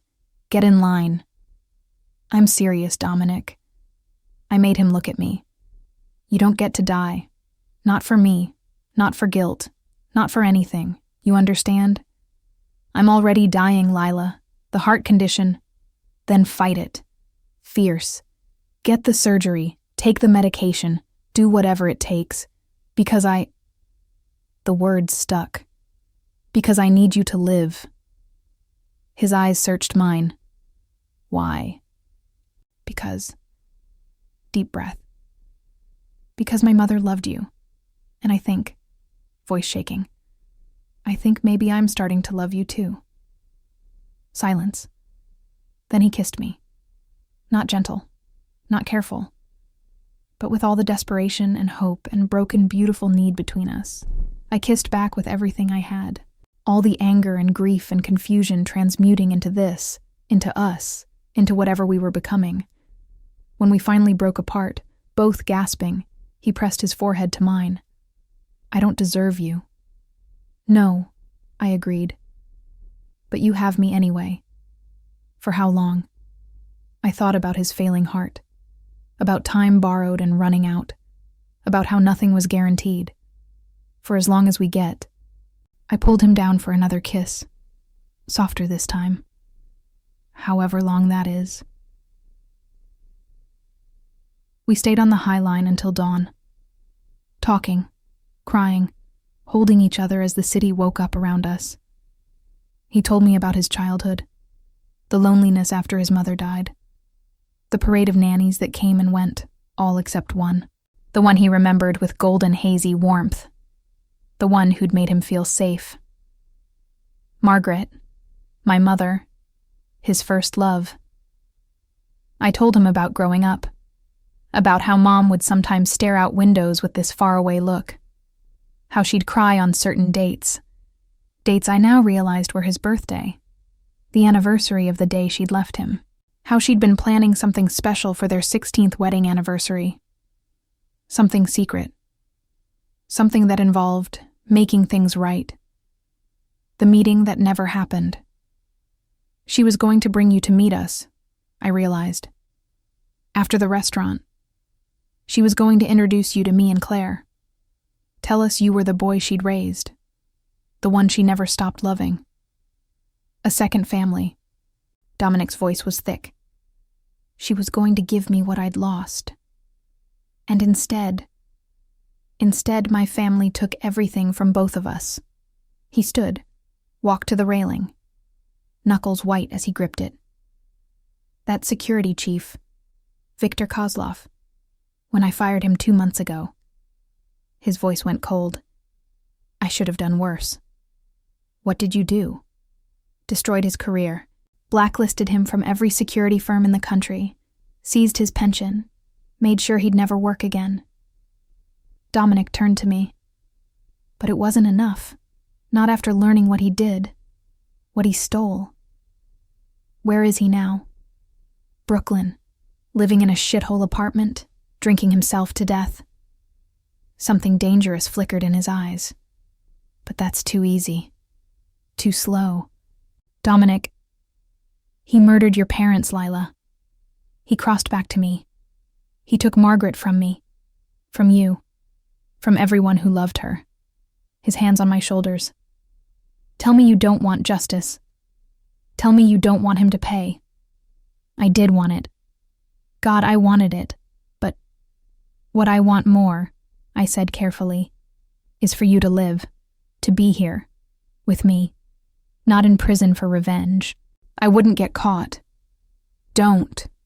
I grabbed his face. Don't even think about it. Because if you do something stupid, if you throw your life away for vengeance, my voice broke. Then he wins. Then everyone loses. And my mother's death means nothing. Conflict warred in his expression. What would she want? I pushed. If Margaret could tell you right now, what would she say? He closed his eyes, struggled with it. Then, live. She'd say live. Exactly. I pulled him down until our foreheads touched. So that's what we do. We live. We honor her by living the life she wanted for both of us. Together? Together. I kissed him. No more death. No more revenge. Just life. Messy and complicated and probably fucked up. But life. He held me close. I'll need help. Therapy, probably. Medication compliance. Someone to stop me when I spiral into dark places. I can do that. And I'll need to be patient. Let you process. Not push too hard too fast even when every instinct screams to claim you as mine. That one might be harder. A real smile. First genuine one I'd seen from him. Yeah, that one might kill me. Then we'll take it slow. I smiled back. Coffee first. Then dinner. Then everything. He kissed me again. Every moment I have left. I want to spend it with you. And the sun was fully up when we finally left. He took me home, walked me to my door, didn't push to come inside. 1 week still stands, he said. If you need space. I don't. I grabbed his hand. But I do need normalcy. Need to see Claire. Process all this. Figure out. I gestured between us. Figure out how we do this without it consuming us. Okay? He kissed my hand. Then I'll call you tomorrow. Take you to dinner. Like a normal date. As normal as we can manage. Self-deprecating smile. I'll try to refrain from any grand gestures or death-defying confessions. I'd appreciate that. He turned to leave, made it 3 steps before I called him back. Dominic? Yeah? Thank you. I stepped closer. For being honest. For listening. I kissed his cheek. For being alive. His hand came up, cupping my face. Thank you. For saving me. Twice. For seeing past the monster I've been. His voice roughened. For loving me despite everything. I didn't say I loved you. You did. He smiled. You said you're starting to. That's enough. Cocky bastard. You're cocky bastard. He kissed me. Quick. Sweet. Now go inside before I do something stupid like refuse to leave. I watched him walk away. Watched his car pull up. Watched him drive off into morning traffic. Then I went inside, closed the door, slid down against it, and smiled.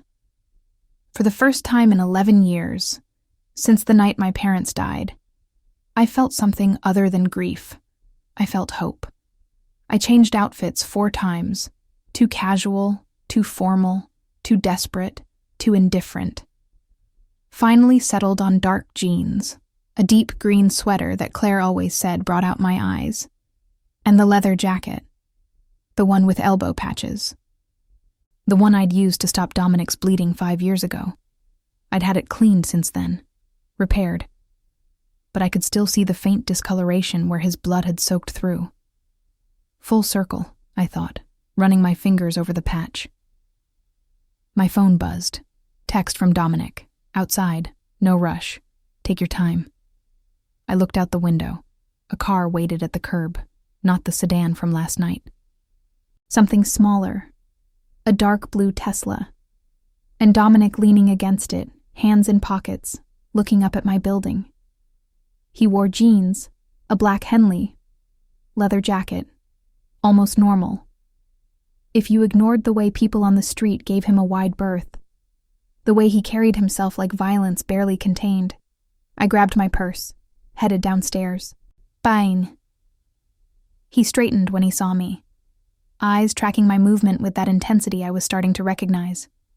Not threatening, appreciative. Hi, I said, suddenly shy. Hi. He smiled, reached out, then hesitated. Can I closed the distance. Let him pull me into a brief hug. He smelled different than last night. Less antiseptic hospital. More cedar and something clean. You smell good, I said against his chest, showered 3 times trying to get it right. He pulled back, sheepish. Couldn't remember what cologne I usually wear. Ended up buying something new. The admission, vulnerable, human, made me smile. It's perfect. He opened the passenger door. Your chariot awaits. Where are we going? You'll see. Mysterious smile. I promise. Nothing dramatic. Just dinner. He drove us to Red Hook, Brooklyn waterfront. Far from Manhattan's glitz and the pretentious restaurants I'd expected. We parked outside a small Italian place. Checkered tablecloths in the windows. String lights. The kind of neighborhood spot where locals gathered and tourists never found. This okay? He killed the engine. I wanted somewhere we could actually talk, without photographers or people recognizing me. It's perfect. And I meant it. Inside, the owner, an elderly woman with kind eyes and flour on her apron, greeted Dominic with a huge smile. Dominic, finalmente, you never visit anymore. She kissed both his cheeks, then turned to me, assessing, approving. And who is this beautiful girl? Nonna Rosa, this is Lila. His hand found the small of my back. Lila, Rosa has been feeding me since I was 16. Because this boy, he never eat. Rosa pinched Dominic's cheek. Always too thin, too serious. But now, she looked between us. Now he smiles. You are good for him, I think. Heat flooded my face. She's everything. Dominic cut in. Simple, direct, no embarrassment. Rosa's eyes went soft. Come, I make you the special. You sit, you eat, you tell me nothing because I already know everything I need to know. She winked at me. He has never brought a girl here, not once. So you are important. She bustled off toward the kitchen. Dominic led me to a corner booth. Private, intimate. Candle already lit on the table. Sorry, he said as we sat. Rosa is a lot. She's wonderful. I settled across from him. How do you know her? After my father died, after the accident, after. He traced patterns on the tablecloth. After everything, I couldn't go home. Couldn't be in that mansion with all the memories and staff and expectations. So I drove. Ended up here. Wandered in because it smelled like something my mother used to make. And Rosa took you in? Fed me. Let me sit in that corner booth for hours. Never asked questions. Never treated me like Dominic Ashford, billionaire orphan. He looked up. Just like a kid who needed a safe place. My hand found his across the table. Thank you for bringing me here. Thank you for coming. He threaded our fingers together. I know this is weird, after everything, but I wanted. He struggled. I wanted you to see me, regular me, not the obsessed stalker or the dying romantic or the... I see you, I interrupted. All of you. That's the problem. Problem. Because I can't just focus on one part. I gestured with my free hand. Can't just see the creepy surveillance and ignore the man who visits Italian grandmas.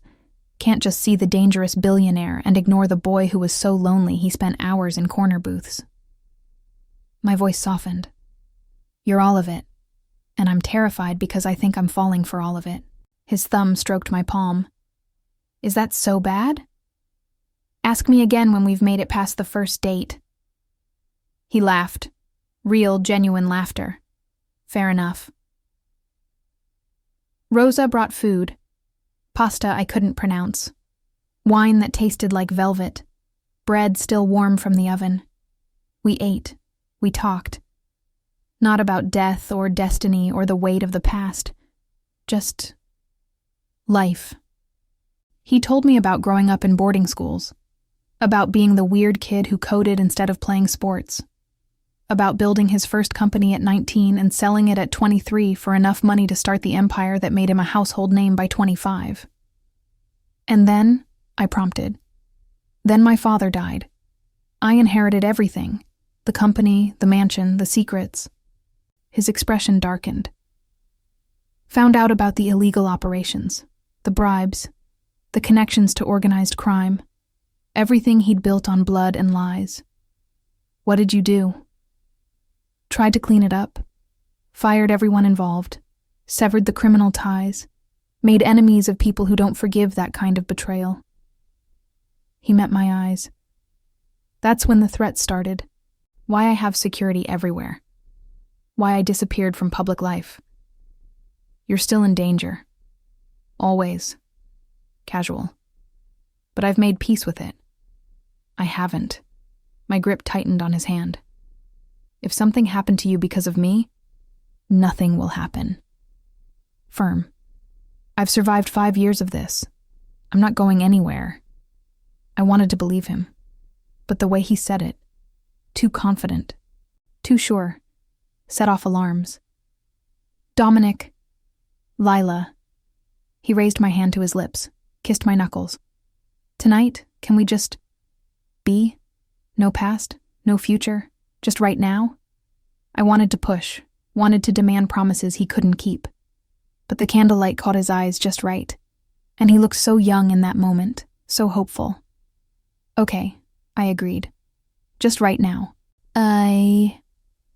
After dinner, we walked along the waterfront, Manhattan's skyline glittering across the water like a promise and a threat. Tell me something nobody knows about you, Dominic said. Like what? Anything. Something real. Something that isn't in my dossier. Self-deprecating smile. If there's anything left I don't know. I thought about it. I wanted to be a dancer. Before the accident. I was training. Had an audition for Juilliard lined up for the month after my parents died. What happened? Shattered my hip in the crash. Surgeries, physical therapy, but I shrugged. The dream died with them, so I shifted to literature, to living in other people's stories instead of creating my own. Do you miss it? Every day. Honest. But Claire needed me, and dance requires time and money and focus I couldn't afford. What if you could afford it now? I stopped walking. What do you mean? I mean, he faced me. What if you had the resources, the time? What if you could train again, audition again, dance again? Dominic, I'm 27. That ship has sailed. Says who? He cupped my face. You're 27, not 70. If you wanted it, really wanted it, I could make it happen. Physical therapy, private instructors, whatever you needed. You can't just throw money at my broken dreams. Why not? Challenge in his eyes. I throw money at everything else. Might as well invest in something that matters. I matter? More than anything. He kissed my forehead. So yes, you matter. Your dreams matter. And if there's any chance at all, that I can help you reclaim something my family's actions took from you. His voice roughened. Let me try. Tears burned. That's not fair. What's not fair? Making me fall for you when I'm trying so hard to be cautious. He smiled against my skin. Who said anything about fair? I'm fighting for my life here. Literally. Literally, he agreed, then pulled back. Serious now.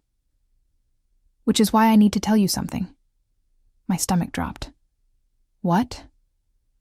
I saw my cardiologist today, ran new tests, updated my transplant status. He took a breath. There's a potential match, in Boston, type O negative like me.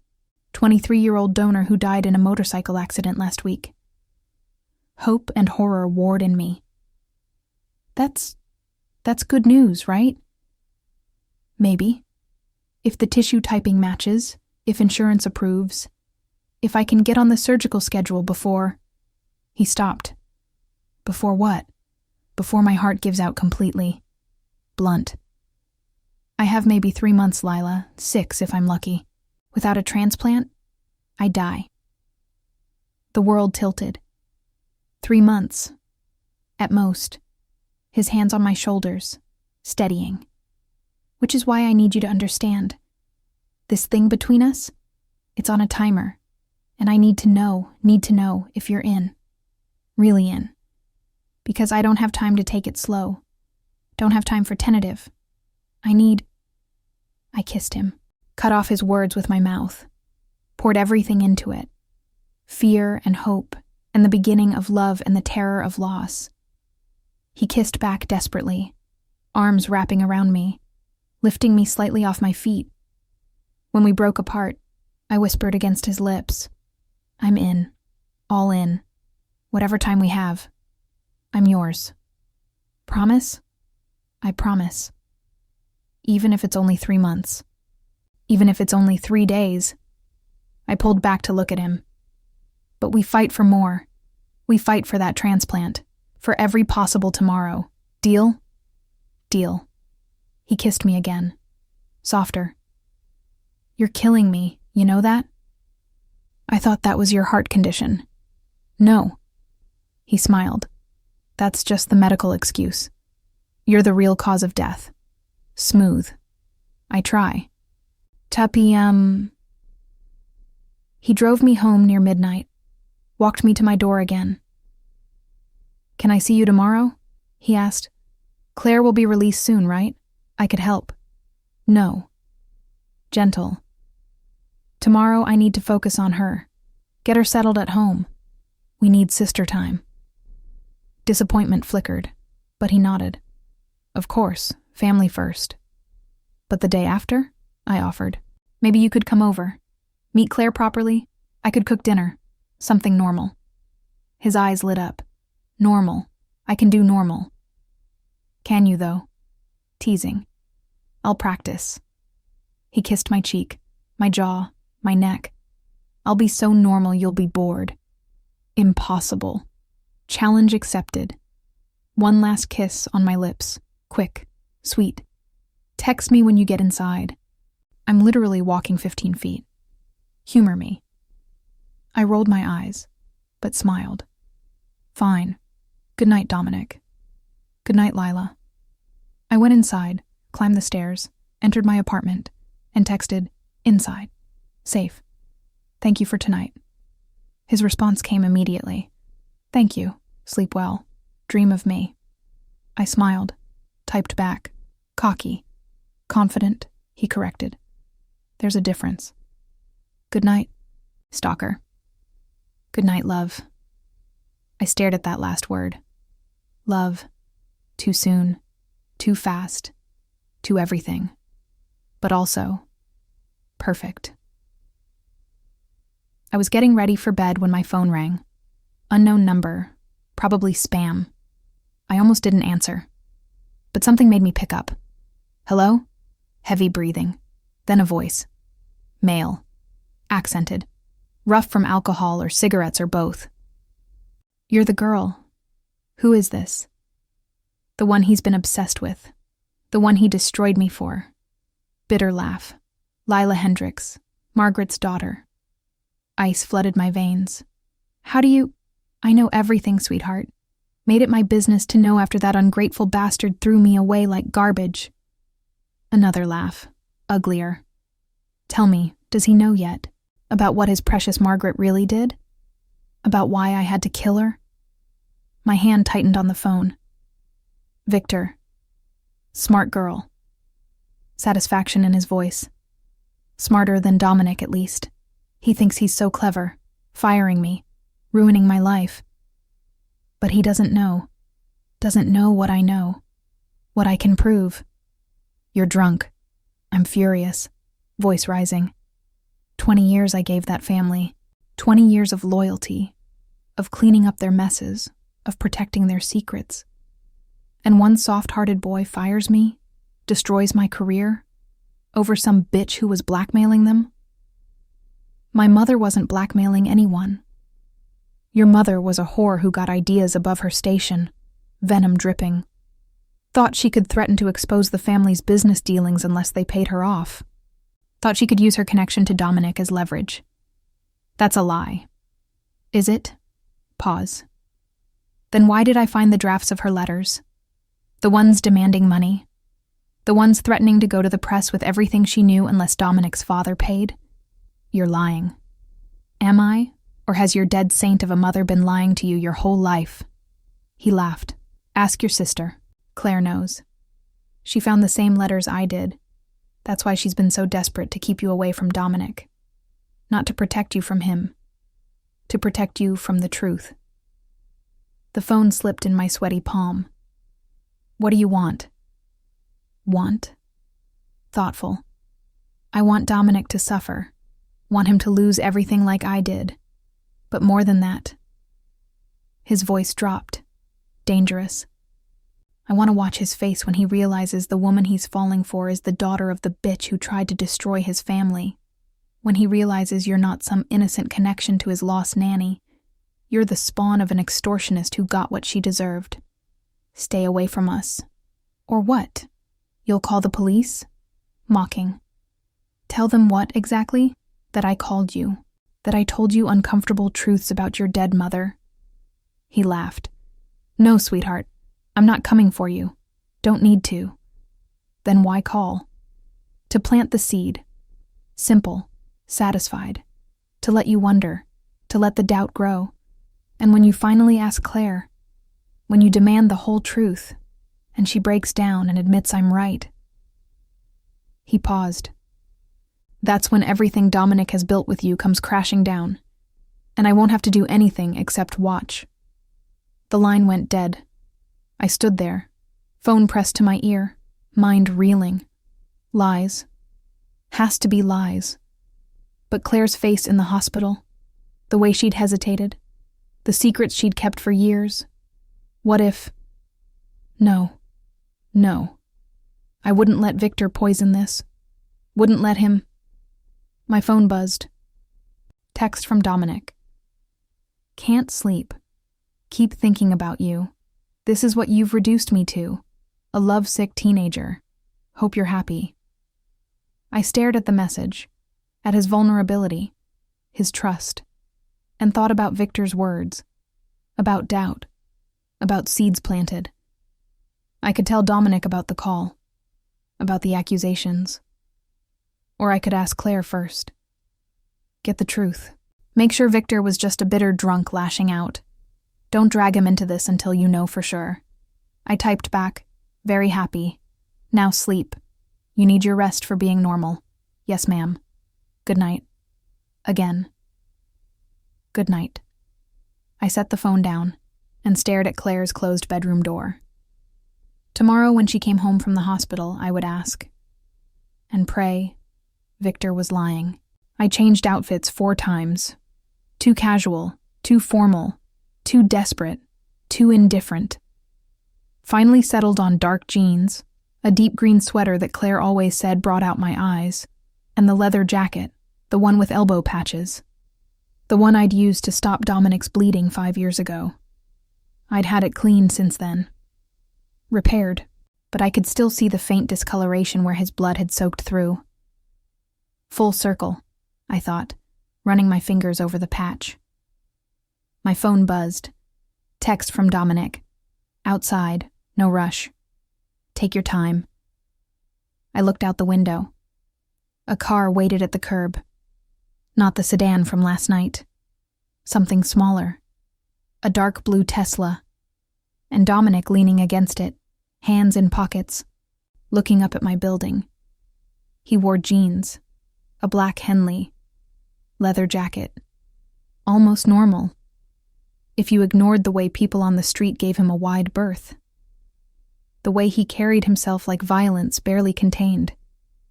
I grabbed my purse, headed downstairs. He straightened when he saw me, eyes tracking my movement with that intensity I was starting to recognize. Not threatening, appreciative. "Hi," I said, suddenly shy. "Hi." He smiled, reached out, then hesitated. "Can I?" I closed the distance, let him pull me into a brief hug. He smelled different than last night. Less antiseptic hospital, more cedar and something clean. "You smell good," I said against his chest, showered 3 times trying to get it right. He pulled back, sheepish. Couldn't remember what cologne I usually wear. Ended up buying something new. The admission, vulnerable, human, made me smile. It's perfect. He opened the passenger door. Your chariot awaits. Where are we going? You'll see. Mysterious smile. I promise, nothing dramatic. Just dinner. Mufatsa. He drove us to Red Hook, Brooklyn waterfront. Far from Manhattan's glitz and the pretentious restaurants I'd expected. We parked outside a small Italian place. Checkered tablecloths in the windows, string lights, the kind of neighborhood spot where locals gathered and tourists never found. This okay? He killed the engine. I wanted somewhere we could actually talk, without photographers or people recognizing me. It's perfect, and I meant it. Inside, the owner, an elderly woman with kind eyes and flour on her apron, greeted Dominic with a huge smile. Dominic, finalmente, you never visit anymore. She kissed both his cheeks, then turned to me, assessing, approving. And who is this beautiful girl?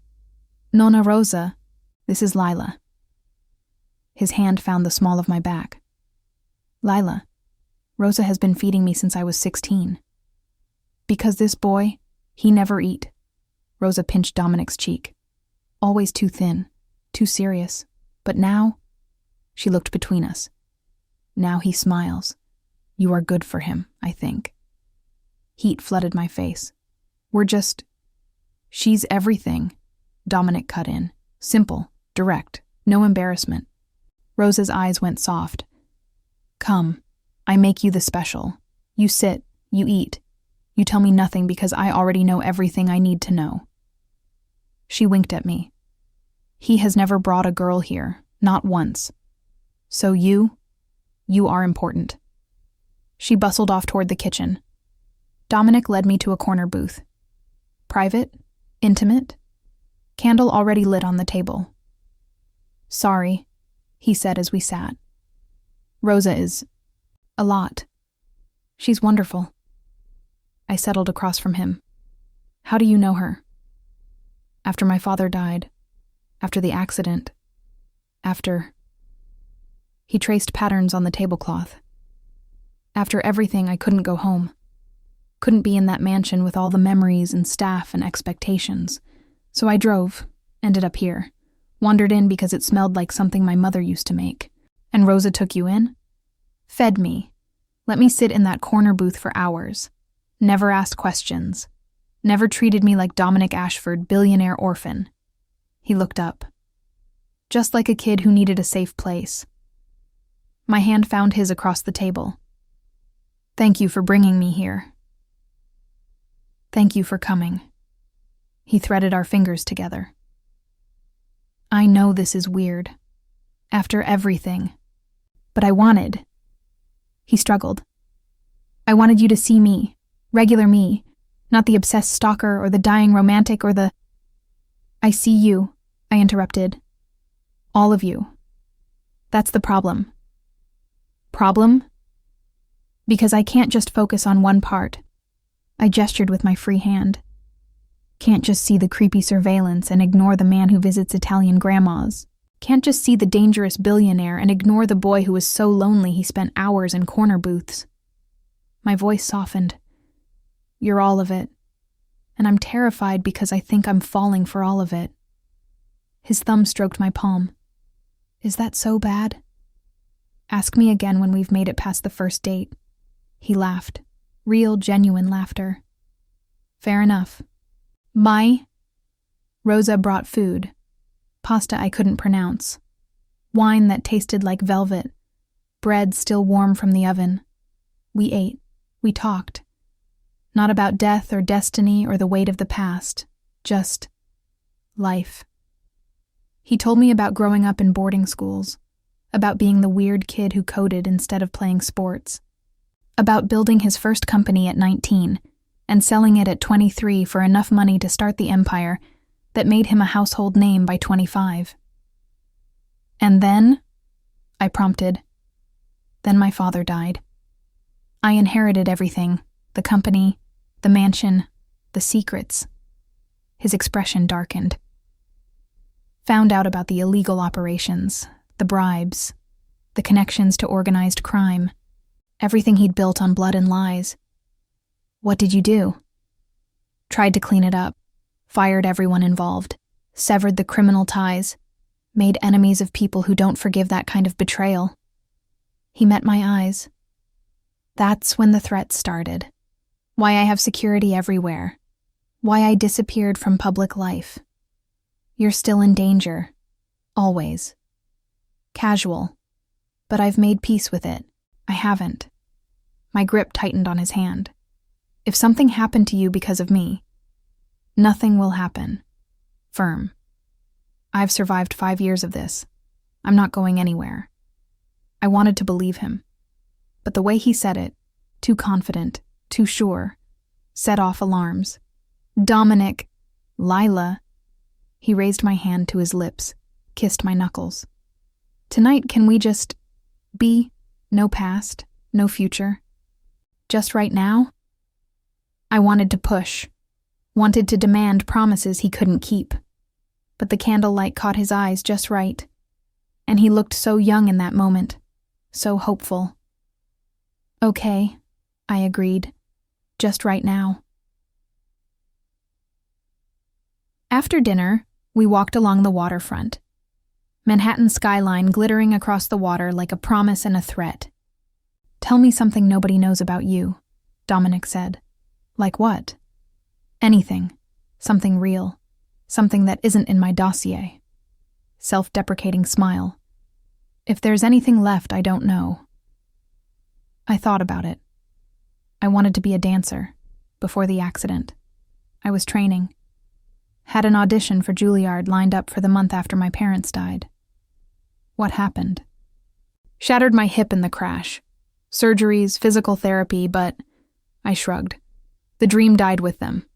So I shifted to literature, to living in other people's stories instead of creating my own. Do you miss it?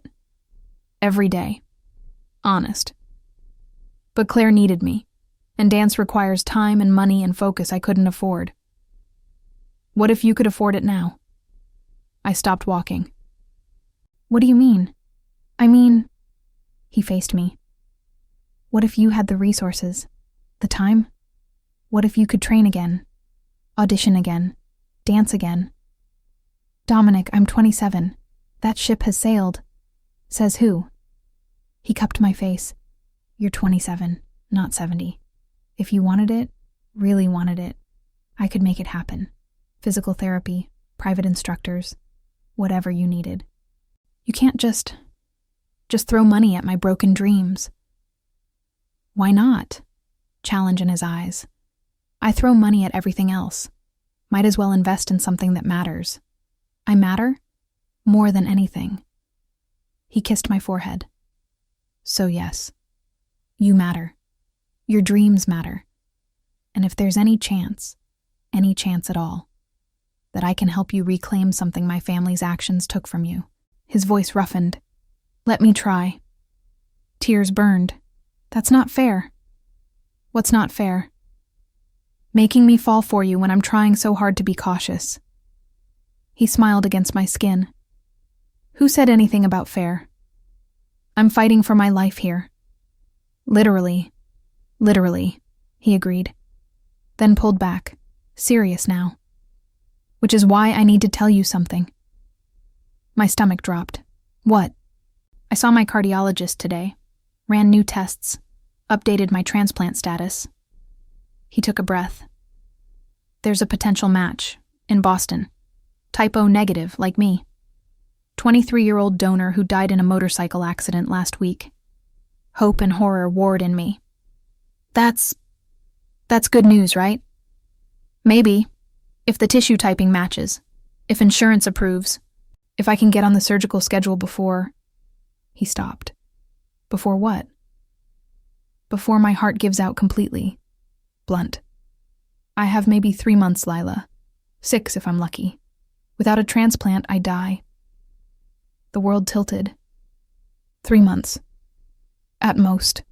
His hands on my shoulders. Steadying. Which is why I need you to understand. This thing between us, it's on a timer.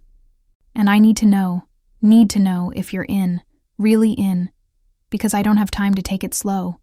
Don't have time for tentative. I kissed him.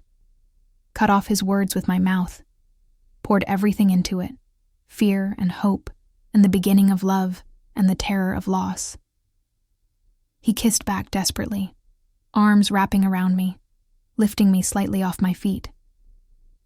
When we broke apart, I whispered against his lips, I'm in, all in.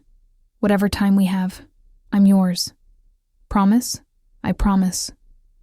Even if it's only 3 months, even if it's only 3 days. I pulled back to look at him. But we fight for more. We fight for that transplant, for every possible tomorrow. Deal? Deal. He kissed me again, softer. You're killing me. You know that. I thought that was your heart condition. No. He smiled. That's just the medical excuse. You're the real cause of death. Smooth. I try. He drove me home near midnight, walked me to my door again. Can I see you tomorrow? He asked. Claire will be released soon, right? I could help. No. Gentle. Tomorrow I need to focus on her. Get her settled at home. We need sister time. Disappointment flickered, but he nodded. Of course, family first. But the day after, I offered, maybe you could come over, meet Claire properly, I could cook dinner. Something normal. His eyes lit up. Normal. I can do normal. Can you, though? Teasing. I'll practice. He kissed my cheek, my jaw, my neck. I'll be so normal you'll be bored. Impossible. Challenge accepted. One last kiss on my lips. Quick, sweet. Text me when you get inside. I'm literally walking 15 feet. Humor me. I rolled my eyes, but smiled. Fine. Good night, Dominic. Good night, Lila. I went inside, climbed the stairs, entered my apartment, and texted, inside, safe. Thank you for tonight. His response came immediately. Thank you. Sleep well. Dream of me. I smiled. Typed back, cocky, confident, he corrected. There's a difference. Good night, stalker. Good night, love. I stared at that last word. Love. Too soon, too fast, too everything, but also perfect. I was getting ready for bed when my phone rang. Unknown number, probably spam. I almost didn't answer, but something made me pick up. Hello? Heavy breathing. Then a voice. Male. Accented. Rough from alcohol or cigarettes or both. You're the girl. Who is this? The one he's been obsessed with. The one he destroyed me for. Bitter laugh. Lila Hendricks. Margaret's daughter. Ice flooded my veins. How do you... I know everything, sweetheart. Made it my business to know after that ungrateful bastard threw me away like garbage. Another laugh. Uglier. Tell me, does he know yet? About what his precious Margaret really did? About why I had to kill her? My hand tightened on the phone. Victor. Smart girl. Satisfaction in his voice. Smarter than Dominic, at least. He thinks he's so clever, firing me, ruining my life. But he doesn't know. Doesn't know what I know, what I can prove. You're drunk. I'm furious. Voice rising. 20 years I gave that family. 20 years of loyalty, of cleaning up their messes, of protecting their secrets. And one soft-hearted boy fires me, destroys my career, over some bitch who was blackmailing them. My mother wasn't blackmailing anyone. Your mother was a whore who got ideas above her station. Venom dripping. Thought she could threaten to expose the family's business dealings unless they paid her off. Thought she could use her connection to Dominic as leverage. That's a lie. Is it? Pause. Then why did I find the drafts of her letters? The ones demanding money? The ones threatening to go to the press with everything she knew unless Dominic's father paid?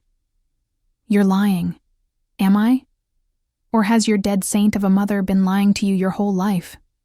He laughed. "Ask your sister. Claire knows. She found the same letters I did. That's why she's been so desperate to keep you away from Dominic. Not to protect you from him, to protect you from the truth." The phone slipped in my sweaty palm. "What do you want?" "Want." Thoughtful. "I want Dominic to suffer. Want him to lose everything like I did.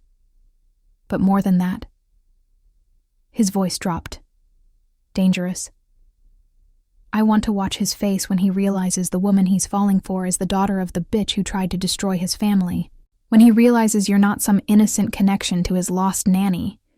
You're the spawn of an extortionist who got what she deserved. Stay away from us." "Or what? You'll call the police?" Mocking. "Tell them what, exactly? That I called you? That I told you uncomfortable truths about your dead mother?" He laughed. "No, sweetheart. I'm not coming for you. Don't need to." "Then why call?" "To plant the seed." Simple. Satisfied. To let you wonder. To let the doubt grow. And when you finally ask Claire, when you demand the whole truth, and she breaks down and admits I'm right. He paused. "That's when everything Dominic has built with you comes crashing down, and I won't have to do anything except watch." The line went dead. I stood there, phone pressed to my ear. Mind reeling. Lies. Has to be lies. But Claire's face in the hospital. The way she'd hesitated. The secrets she'd kept for years. What if... No. No. I wouldn't let Victor poison this. Wouldn't let him... My phone buzzed. Text from Dominic. "Can't sleep. Keep thinking about you. This is what you've reduced me to. A lovesick teenager. Hope you're happy." I stared at the message. At his vulnerability. His trust. And thought about Victor's words. About doubt. About seeds planted. I could tell Dominic about the call. About the accusations. Or I could ask Claire first. Get the truth. Make sure Victor was just a bitter drunk lashing out. Don't drag him into this until you know for sure. I typed back. Very happy. Now sleep. You need your rest for being normal. Yes, ma'am. Good night. Again. Good night. I set the phone down and stared at Claire's closed bedroom door. Tomorrow, when she came home from the hospital, I would ask and pray Victor was lying. You can walk away. You can... I love him. The words came out quiet. Certain. Claire stared. What? I love him, Claire. I know it's insane. I know it's too fast, but My voice shook. I love him. And I'm not walking away. Even if Victor destroys it? Even if Dominic learns about Mom's threats and thinks you knew? Thinks you've been playing him? Then I'll deal with it. I stood. But I won't run. Not before giving us a real chance. You're going to get hurt. Probably. I grabbed my jacket. But I'd rather get hurt trying than spend my life wondering what if. Where are you going? To Dominic. I paused at the door. To tell him everything before Victor can twist it. To give him the truth, all of it, and let him decide what he wants to do with it. Lila. I love you, Claire. And I forgive you for everything. But I'm done letting fear and secrets dictate my life. I opened the door. Mom loved Dominic. Died trying to protect him. The least I can do is honor that by being honest with him. I called Dominic from the cab. Hey, he answered immediately, voice warm. I thought you needed sister time today. I did, but something came up. I watched Brooklyn blur past the window. I need to see you. Now, it's important. His tone shifted. What happened? Not over the phone.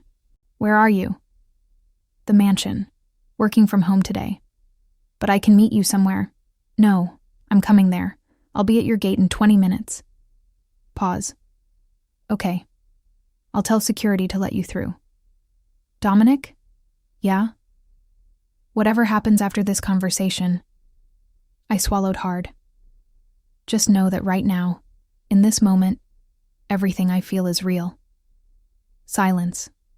Then, quietly. You're scaring me. I know. I'm scared too. I closed my eyes. 20 minutes. I hung up before he could respond. The Ashford mansion looked different in daylight. Less gothic nightmare, more tragic castle. Beautiful and lonely and wrong. Security waved me through without question. The massive front doors opened before I could knock. Dominic stood there. Jeans and a t-shirt. Bare feet. Hair mussed like he'd been running his hands through it. He looked terrified. What happened? He pulled me inside. Are you okay? Is Claire... Claire's fine. I'm fine. But we need to talk. I let him lead me to a sitting room. All leather and dark wood and floor-to-ceiling windows overlooking manicured gardens. We sat on a couch. He took my hands. You're shaking, he said, because I'm about to tell you something that might make you hate me. That's impossible. Don't. I pulled my hands free. Don't make promises before you know what I'm going to say. He went still, watchful. Okay, I'm listening. So I told him everything. Victor's call, the accusations, Claire's confession.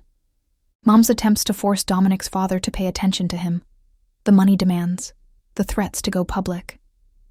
I told him how Mom had watched him from afar for 15 years. How she'd broken when she saw what he'd become. How she'd tried to fix it the only way she knew how, by using her knowledge as leverage. I told him how Victor had twisted it, made it look like extortion, like greed, how it had gotten her killed. Through it all, Dominic sat motionless, face unreadable, eyes fixed on mine. When I finished, silence filled the room. Long, heavy, suffocating. Say something, I whispered. Please. Did you know? His voice was flat. When you saved me at the accident, when you came to my funeral, when you kissed me, did you know any of this? No, I swear. I just found out, but Claire knew. Not a question. She's known for 5 years. Yes. And she never told me, never told you. His jaw clenched. Let me search for you. Let me obsess. Let me nearly die trying to find you. And the whole time, she knew exactly why your mother had contacted my father. Knew exactly how it all connected. She was protecting me. She was protecting herself. He stood, paced to the window, back rigid. If I'd known 5 years ago that Margaret... His voice broke. That she'd tried to force my father to be a better parent. That she'd leveraged everything to make him pay attention to me. That she died because of it. What would you have done? He turned, eyes blazing. I would have burned my father's empire to the ground, would have exposed every crime, every connection, every dirty secret. Would have destroyed the Ashford name so thoroughly that... He stopped. Shook his head. But that's exactly why Claire didn't tell me. Because I would have self-destructed. Would have thrown away everything Margaret had tried to protect by going scorched earth. She was trying to save you both. By lying, by manipulating. His laugh was bitter. Seems to run in the family. The words hit like a slap. That's not fair, isn't it? He crossed back to me. Your mother threatened my family. Your sister lied to me for years. And you. He gestured at me. You come here now after I've fallen for you, after I've let you in, and tell me that everything between us is built on blood money and blackmail and... That's not what I said. Then what are you saying? He demanded. That your mother's threats were justified? That getting her killed was just an unfortunate consequence? That I should just... What? Forgive and forget? I'm saying the truth is complicated. I stood to face him. That my mother loved you. That she made a terrible choice trying to help you. That Victor murdered her for it. And that none of it, changes how I feel about you. How do you feel about me, Lila? His voice dropped. Dangerous. Really? Or is this just guilt? Legacy guilt for what your mother did? Are you here because you love me? Or because you think you owe me? How dare you? Answer the question. He stepped closer, crowding. Look me in the eye and tell me that if your mother hadn't raised me, hadn't threatened my family, hadn't died because of it, you'd still want me. You'd still be here. I opened my mouth, closed it, because I didn't know. Would I have stopped at that accident if I hadn't subconsciously recognized the license plates? Would I have come to the funeral if Claire hadn't pushed me? Would I have let myself fall if I didn't feel like I owed him something? The silence was answer enough. Pain flashed across Dominic's face. That's what I thought. Dominic, get out. What? Get out. He turned away. Couldn't look at me. Victor was right. This is exactly what he wanted. To poison us. To make me question everything. And congratulations. It worked. Don't do this. I grabbed his arm. Don't let him win. He's already won. Dominic pulled away. Because now I'll never know. Never know if what we have is real or just ghosts and guilt and fucked up destiny. It's real, I insisted. What I feel is real. Is it? He finally looked at me, eyes wet. Or are you just a good person trying to fix what your mother broke? Trying to save the boy she couldn't? That's not. I think you should go. His voice went cold, distant. The same voice he'd used at the funeral, before he knew me. I need time, to think, to process, to figure out what the hell any of this means. How much time? I don't know. He walked to the door, opened it. Security appeared. Marco will drive you home. Dominic, please. Go, Lila. He wouldn't look at me. Before I say something I can't take back. I wanted to fight, to scream, to force him to see that this didn't change us. But the set of his shoulders, the way he gripped the doorframe, he wasn't ready to hear it. So I left, walked past him, down the hallway, into the car, and didn't look back as the mansion disappeared behind me. And I made it home before breaking down, stumbled through the door, collapsed on the couch next to Claire, and sobbed.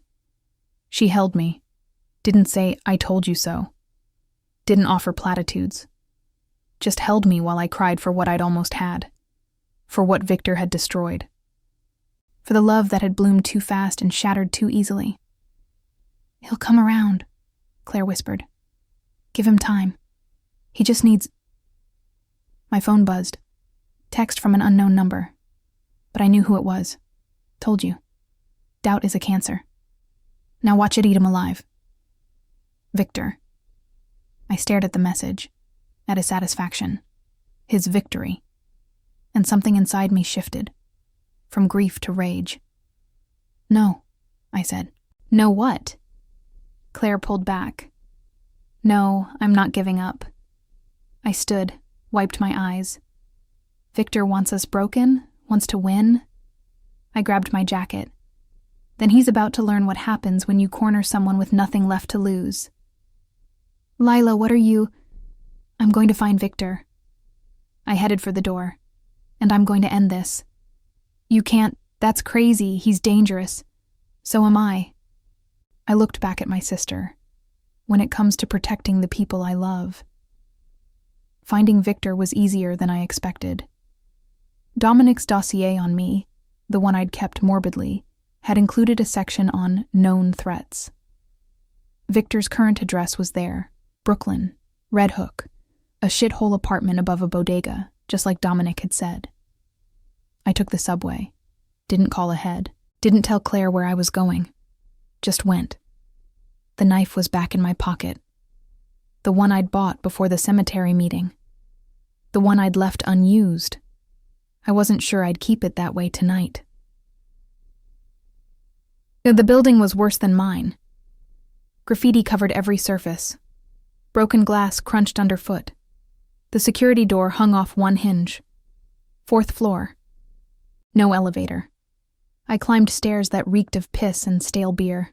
Apartment 4C, door scratched and dented, light visible underneath. I knocked. "Fuck off!" Victor's voice, slurred. "I paid rent." "It's Lila Hendricks." Silence, then footsteps, heavy, unsteady. The door opened. Victor was exactly what I'd imagined. Late 50s, once muscular, now gone to fat. Gray stubble, yellow teeth. Eyes bloodshot and mean. He wore a stained undershirt and sweatpants. Bottle of vodka in one hand. "Well, well," he leaned against the doorframe. "The princess comes to the peasant." Mocking bow. "To what do I owe this honor?" "We need to talk." "Oh, we do." He grinned. Took a swig. "About how I destroyed your little fairy tale? About how Dominic won't even look at you now?" My hand tightened around the knife in my pocket. "Can I come in?" "Why? So you can cry at me? Beg me to take it back?" He laughed. "No take-backs, sweetheart. Truth is out. Damage is done." "Then let me understand." I forced calm into my voice. "Let me hear your side. Why you really killed my mother." His eyes narrowed, calculating. "You wearing a wire?" "Search me if you want." He considered, then stepped back.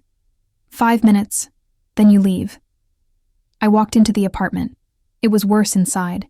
Empty bottles everywhere, dishes piled in the sink, cigarette burns on every surface, and on the wall, photos, dozens of them, of Dominic, at various ages, various locations.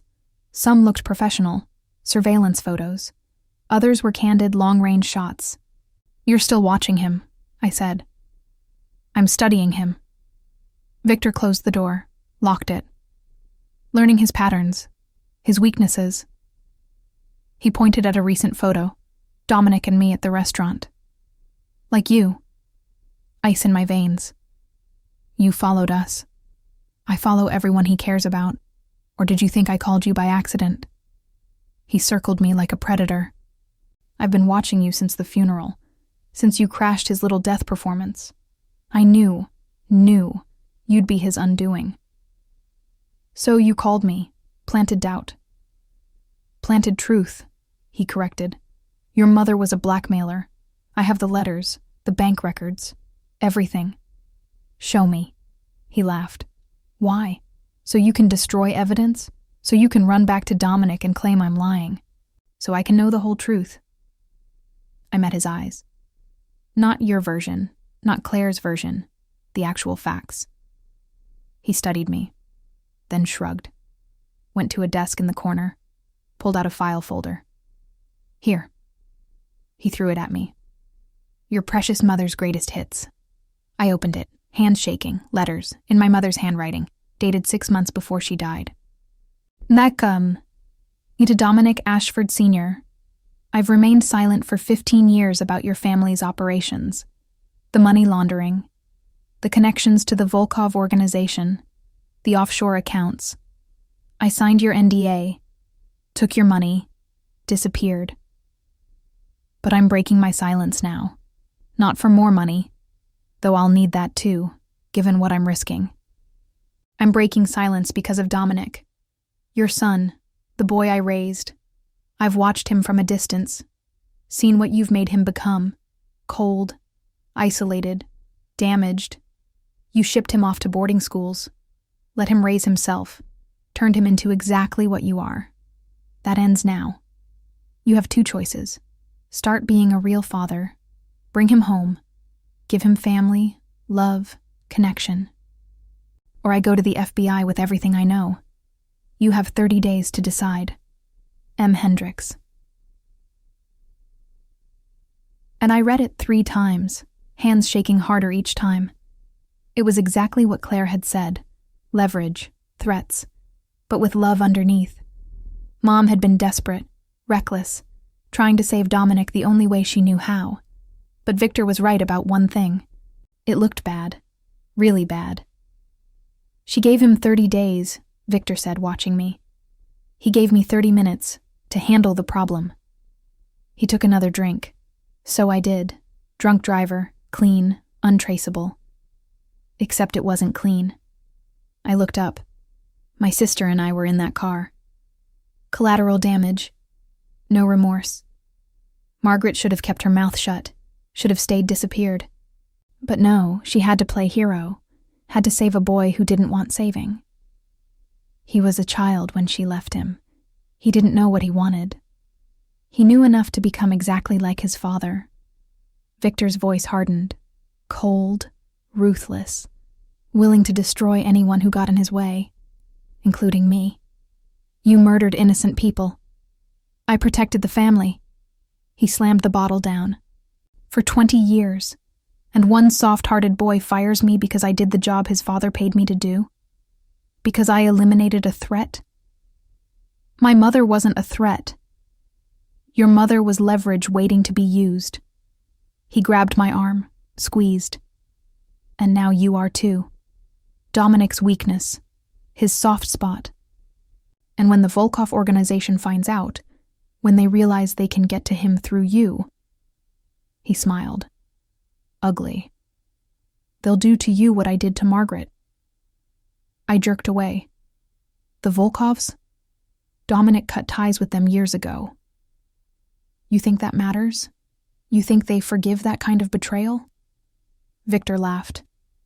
They've been waiting, planning. And now that Dominic's distracted, obsessed with you, they'll strike. You're drunk and paranoid. I'm informed and prepared. He pulled out his phone, showed me a text exchange, Russian names, recent dates. They've been asking about you, about how to get to you, about what you mean to him. My blood went cold. What did you tell them? Everything. Simple, satisfied. Where you live. Where you work. Where your sister is recovering. Every weakness. Every vulnerability. Horror washed over me. Why? Because watching Dominic lose everything? Victor's eyes gleamed. That's better than killing him. That's justice. Something in me snapped. I pulled the knife, flicked it open, pressed it against his throat before he could react. Call them. My voice was ice. Right now. Tell them you lied. Tell them to back off. Victor went still, but he wasn't afraid. He was amused.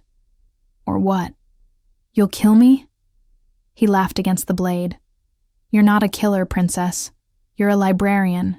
You save people. You don't. I pressed harder. Drew blood. My mother's dead because of you. Dominic almost died because of you. And now you've painted a target on my back and my sister's. I leaned close. Try me. He studied my eyes, saw something there that made his smile falter. You're serious. Call. Them. Now. Can't. He gestured at his phone. Already in motion. Meeting set for tomorrow night. They're coming for you, Lila. And there's nothing you can... The door exploded inward, not opened. Exploded. Wood splintering, lock breaking. Dominic stood in the doorway, flanked by 4 security men. Face like death. Eyes locked on the knife at Victor's throat. On me. Step away from him, Lila. His voice was calm. Too calm. The kind of calm that preceded violence. Dominic. Now. I didn't move. He's in contact with the Volkovs. They're coming after me. After Claire. He told them. I know. Dominic stepped inside. His men fanned out, surrounding. I've known for 3 hours, since Victor called them. Since my people monitoring his phone picked up the conversation. I stared. You've been monitoring him? Since I fired him. Dominic's eyes never left Victor. You think I'd let trash like him roam free? Possibly seek revenge? He smiled, cold. I've been waiting for him to make a move, waiting for proof that he was still a threat. And now you have it, Victor said, defiant even with a knife at his throat, even surrounded. So what? You'll kill me? That'll just confirm everything the Volkovs think, that you're weak, emotional, compromised. I'm not going to kill you. Dominic nodded to his men. They are. 2 security guards moved forward. Victor's bravado cracked. You can't. I have insurance. If anything happens to me. Your insurance died 3 hours ago. Dominic pulled out his phone, showed a photo. A man, dead, in a car. Bullet hole between his eyes. Your contact in the Volkov organization, the one feeding you information, the one you planned to sell Lila to. Victor's face went gray. Gregor? Gregor, Dominic confirmed. And his associate Mikhail. And the 3 Volkov lieutenants who approved the hit on Lila. He scrolled through more photos, more bodies. All dead, all in the last 2 hours.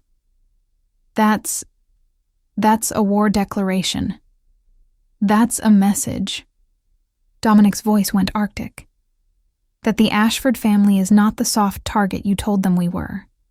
That touching what's mine results in extinction. He looked at Victor. Really looked. You wanted to watch me lose everything? Wanted me to suffer?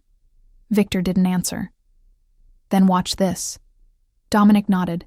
His men grabbed Victor, dragged him toward the door. Wait, no, you can't, Dominic, Victor thrashed. I did what your father ordered. I was following orders.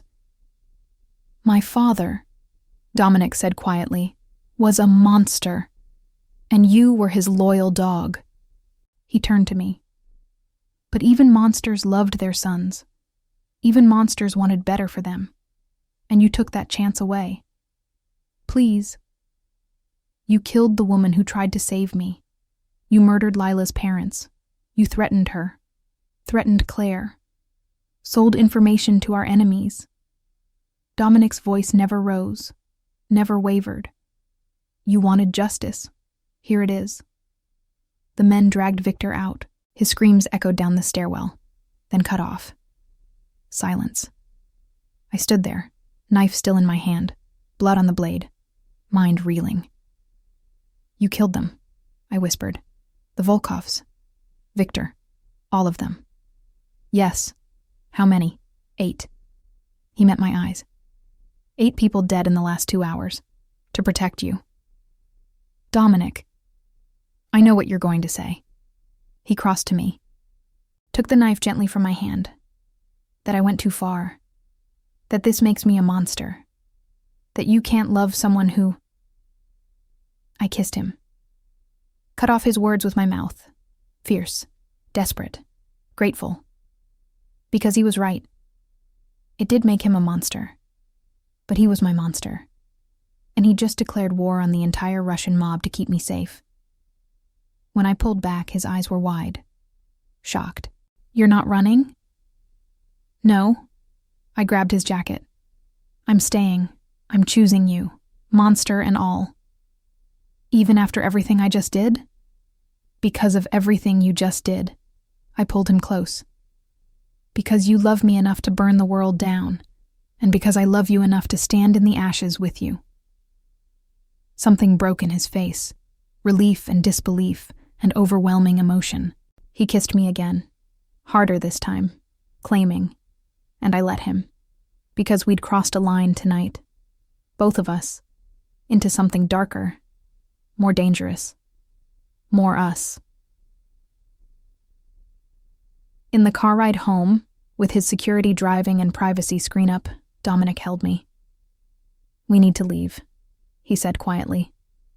Tonight, the Volkov organization will retaliate. They have to. I killed 8 of their people. Where will we go? I have a place. Upstate. Secure. Off the grid. He kissed my temple. You and Claire. I'll keep you safe until this is resolved. How will it be resolved? War. Simple. Until one side surrenders or is destroyed. And if it's you who's destroyed, then at least I'll have had this.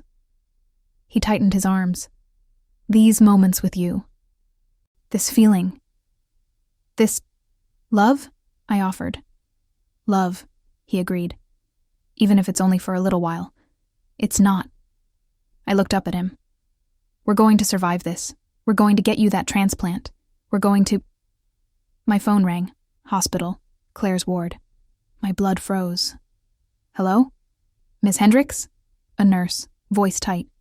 Your sister. She's had a seizure. A bad one. You need to come. Now. Claire was seizing when we arrived. Full grand mal. Body convulsing. Machines screaming. Nurses holding her down while the doctor injected something. Ativan maybe, or Valium, trying to stop the electrical storm in her brain. I couldn't breathe. Couldn't think. Just watched through the window as they fought to save her. Dominic's hand found mine. Squeezed. She's strong, he said. She'll fight through this. But his voice was hollow, because we both knew this was my fault. The stress of everything, the secrets revealed, my confrontation with Victor, the danger I'd put us in. It had been too much for her recovering body. Miss Hendricks? The doctor emerged, exhausted. We've stabilized her, but... He hesitated. The seizure caused significant brain trauma. She's in a coma. We won't know the extent of the damage until, if, she wakes up. If... The word was ash in my mouth. I'm sorry. The next 48 hours are critical. We're doing everything we can. He left. Back to the ICU where my sister lay dying because of choices I'd made. I sank into a waiting room chair. Numb. Dominic sat beside me. Didn't speak. Just stayed. I killed her, I whispered. Going after Victor. Playing hero. You protected us. Firm. You did what needed to be done. And now she's dying. She's fighting. He turned me to face him. Claire is the strongest person I know. She raised you alone, carried impossible secrets for years, protected everyone she loved even when it destroyed her. His eyes held mine. She's not giving up. And neither are we. What if she doesn't wake up? What if the last thing I said to her was... My voice broke. I yelled at her, Dominic, before I left. About the lies. About Mom. I was so angry. Then you tell her now. He pulled me up. Come on. They won't let me. They will. He walked to the nurse's station. I followed. I need to see Claire Hendricks, Dominic said, not asked. Now. The nurse looked up, started to refuse, then saw his face, the set of his jaw, the absolute certainty that he would not be denied. 5 minutes, she said. But if her vitals destabilize...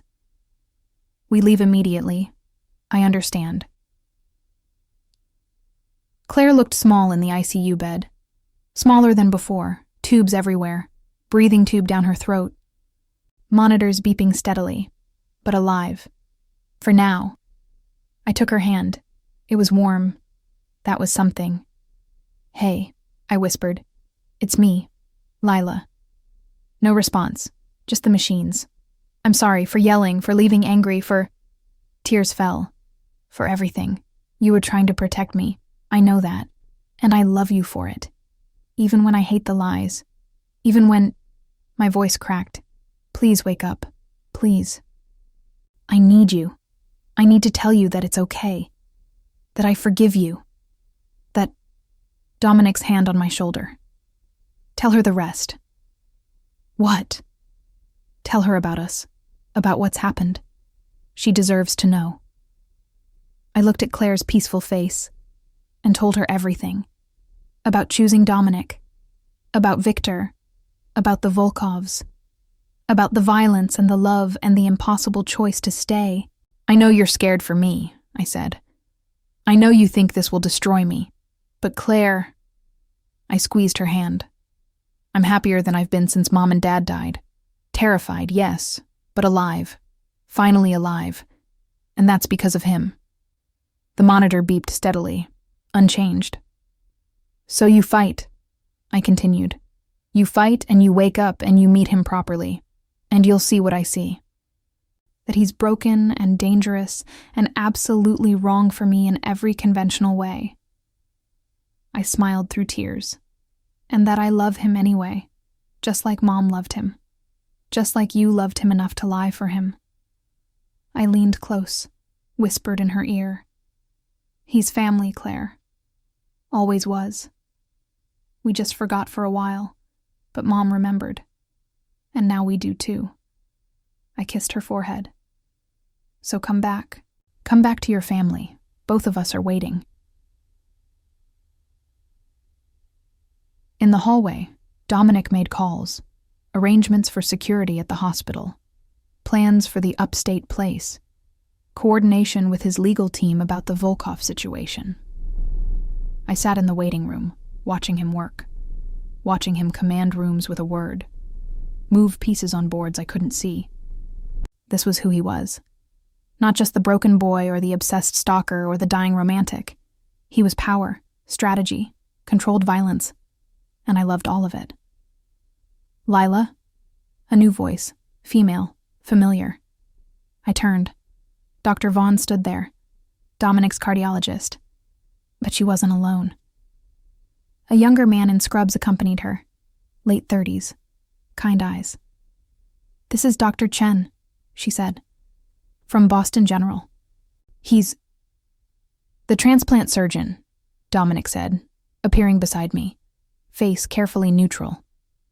"You came." "Got the call an hour ago." Dr. Chen extended his hand. Dominic shook it. The tissue typing came back. "You're a match, Mr. Ashford. Perfect match, actually. 6 out of 6 antigens." The room stopped. "Perfect match," I repeated. "Extremely rare." Dr. Chen pulled out a tablet. "The donor is being kept on life support. We have a 72-hour window for organ viability. But if we move fast, if you can be in Boston by tomorrow morning, we can do the surgery tomorrow afternoon." Dominic looked at me, then at the ICU where Claire lay. "I can't," he said. "Not yet. Not while. You have to." I grabbed his arm. "Dominic, this is your life. Your chance. And Claire is your sister." He turned to face me fully. "I'm not leaving you here alone. Not while she's critical.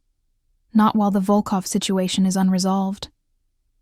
"The Volkovs are handled," Dr. Vaughn said quietly. "I spoke to your security chief.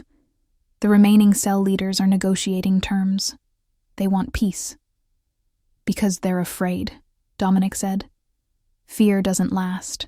Then make the peace last." I grabbed his face. "Get the surgery, get healthy, come back strong, and then we face whatever comes together." "Lila, I can't lose you both." My voice broke. "I can't sit here waiting for Claire to wake up while also wondering if your heart will give out. I can't. So please," tears falling, "please let them save you." He searched my eyes, conflict written across every feature. "What if Claire wakes up while I'm in surgery? What if she needs you and I'm not here to..." "Then I'll handle it." I kissed him.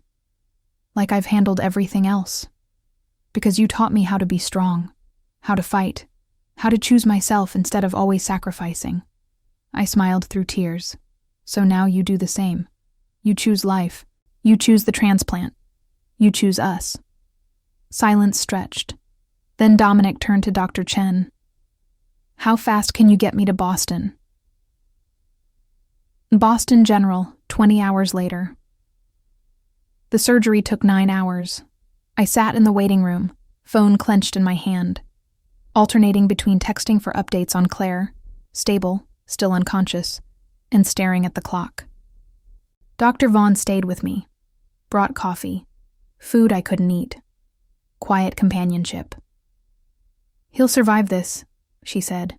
"He's stubborn, and now he has something to live for. What if it doesn't work? What if his body rejects? Then we deal with it." She squeezed my hand. "But I've been his doctor for 15 years, and I've never seen him fight like this. That's you. You're the reason he's fighting." Finally, Dr. Chen emerged, still in scrubs, exhausted, but smiling. "The transplant was successful," he said. New heart is functioning perfectly. He's in recovery now, critical but stable. I couldn't speak, just nodded, tears streaming. You can see him in about an hour, once he's more alert. Dr. Chen's smile widened. He was asking for you, the moment he woke up. Before he even opened his eyes, he was asking for Lila. And they let me in 53 minutes later. Dominic lay in the ICU bed, pale but alive, chest covered in bandages, tubes and wires everywhere. But his eyes were open, watching the door, waiting for me. "Hey," I said, voice shaking. "Hey." His voice was rough from the breathing tube. "You stayed." "Of course I stayed." "Claire?" Still unconscious, but stable. I took his hand, careful of the IV. "She's fighting, like you." He smiled, weak but real. "We're a stubborn family." "Family," I repeated, testing the word. "Yeah." His thumb stroked my palm. "You, me, Claire. Margaret watching over us. Fucked up and complicated. But ours," I finished. "Ours." He pulled me closer. Finally, after 5 years, after death and resurrection and every impossible thing, finally ours. I kissed him, gentle, mindful of his condition, but pouring everything into it, all the fear and hope and desperate love. When I pulled back, his eyes were wet.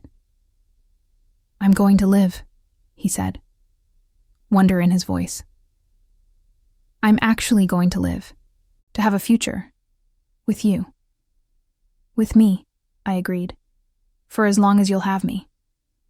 "That's going to be a while." He grinned. "Newhart's good for at least 20 years. Maybe more." 20 years. I smiled. "I can work with that." "Better work on forever." He tugged me down for another kiss. "Because that's how long I plan on loving you." Asast, 3 months later. Claire woke up on a Tuesday. I was reading to her, poetry, like I did every afternoon, when her hand twitched in mine. "Claire?" I leaned close. "Can you hear me?" Her eyes fluttered, struggled, then opened. Unfocused at first, confused.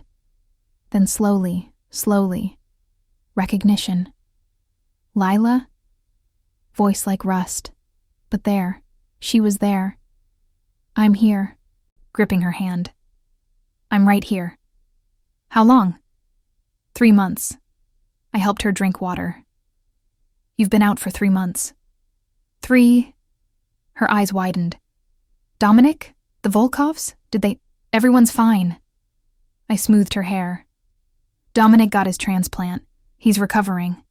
The Volkovs negotiated peace. Victor is..."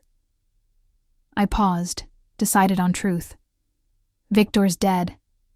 She processed that. Then, "Good." "Good?" "He killed our parents." Her grip tightened. "He deserved worse than death." "Claire." "Don't." She cut me off. "Don't tell me I should feel bad. Don't tell me to forgive. I'm glad he's dead. Glad he can't hurt anyone else we love." The venom in her voice should have shocked me. Instead, I felt relief, because my sister was awake, and angry, and fighting. All the things that meant she'd survive. "There's someone who wants to meet you," I said, properly this time, "if you're ready." "Dominic?" "Yes." She was quiet for a moment. Then, "Does he make you happy?" "Deliriously." "Does he treat you well?" "Like I'm the center of his universe." "And you love him? Really love him? Not guilt or obligation or..." "I love him. Simple. True. More than I thought possible." Claire studied my face. Whatever she saw there made her smile. "Then yes. I'm ready to meet the man who stole my sister's heart." A Dominic came that afternoon. Brought flowers, white roses, Claire's favorite. Brought humility. No guards, no power plays, just him. He sat beside her bed, took her hand. "I'm sorry." he said. For everything my family did. For the lies and the deaths and the pain. I can't undo any of it, but I can promise. His voice roughened. I can promise to spend the rest of my life making sure Lila is safe, happy, loved, the way Margaret loved me, the way she loved both of you. Claire was quiet for a long moment. Then, you better. Because if you hurt her, if you make her regret choosing you, her eyes went hard. I'll finish what Victor started. Dominic smiled. Fair enough. And you'll pay for my medical bills. All of them. Already done.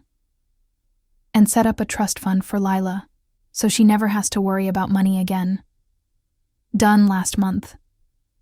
And... Claire paused. And you'll invite me to the wedding. Front row, because I'm not missing that. I choked on air. Wedding? Oh, please. Claire rolled her eyes. You two are disgustingly in love. It's inevitable.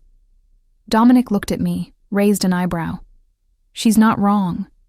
We've known each other 3 months.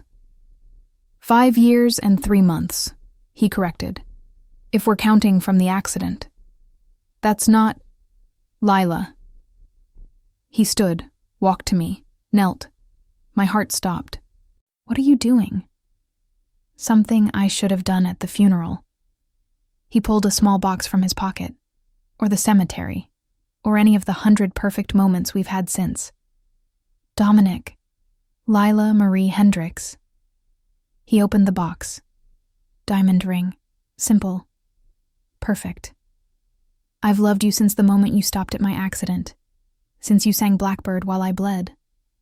Since you saved a stranger who turned out to be the most important person in your mother's life. In my life. Tears streaming down my face. I've died and lived and killed and fought for you. I've been obsessed and broken and healed because of you. And I want to spend every day I have left, 20 years or 50 or however long this heart beats, loving you. He looked in my eyes. Marry me. Make this official. Make it ours. Finally. Completely. Ours. Claire was crying too. Say yes, you idiot. I laughed through tears. Looked at Dominic. At the man who'd burned the world down for me. Who'd let me see all his darkness and loved that I stayed. Yes. Simple. Perfect. Yes, yes, yes. He slipped the ring on. Stood. Kissed me. And Claire from the bed said, Finally. Finally. I thought you two would never get there. Epilogue. 1 year later. We got married in the Ashford Mansion gardens. Small ceremony. Claire standing beside me, recovered, thriving, stronger than ever. Dr. Vaughn beside Dominic. Rosa crying in the front row. No press. No spectacle. Just family. The family we'd chosen. The family we'd built from ashes and pain and impossible love. When the officiant said, You may kiss the bride, Dominic pulled me close. Finally, he whispered against my lips. You're finally mine. I was always yours, I whispered back. From the moment I stopped at that accident, we just had to find each other. And now we have forever. He kissed me, deep, claiming, home. And as everyone applauded, as Claire wiped happy tears, as the sun set over gardens where we'd chosen life over death and love over fear, I felt it, the presence I'd felt since the funeral, since waking in Dominic's arms. Her, Margaret, my mother, his first mother, watching, approving, finally at peace. Because the boy she'd raised and the daughter she'd born had found each other, had healed each other, had become the family she'd died trying to create. We were hers, and we were ours, finally. At the end,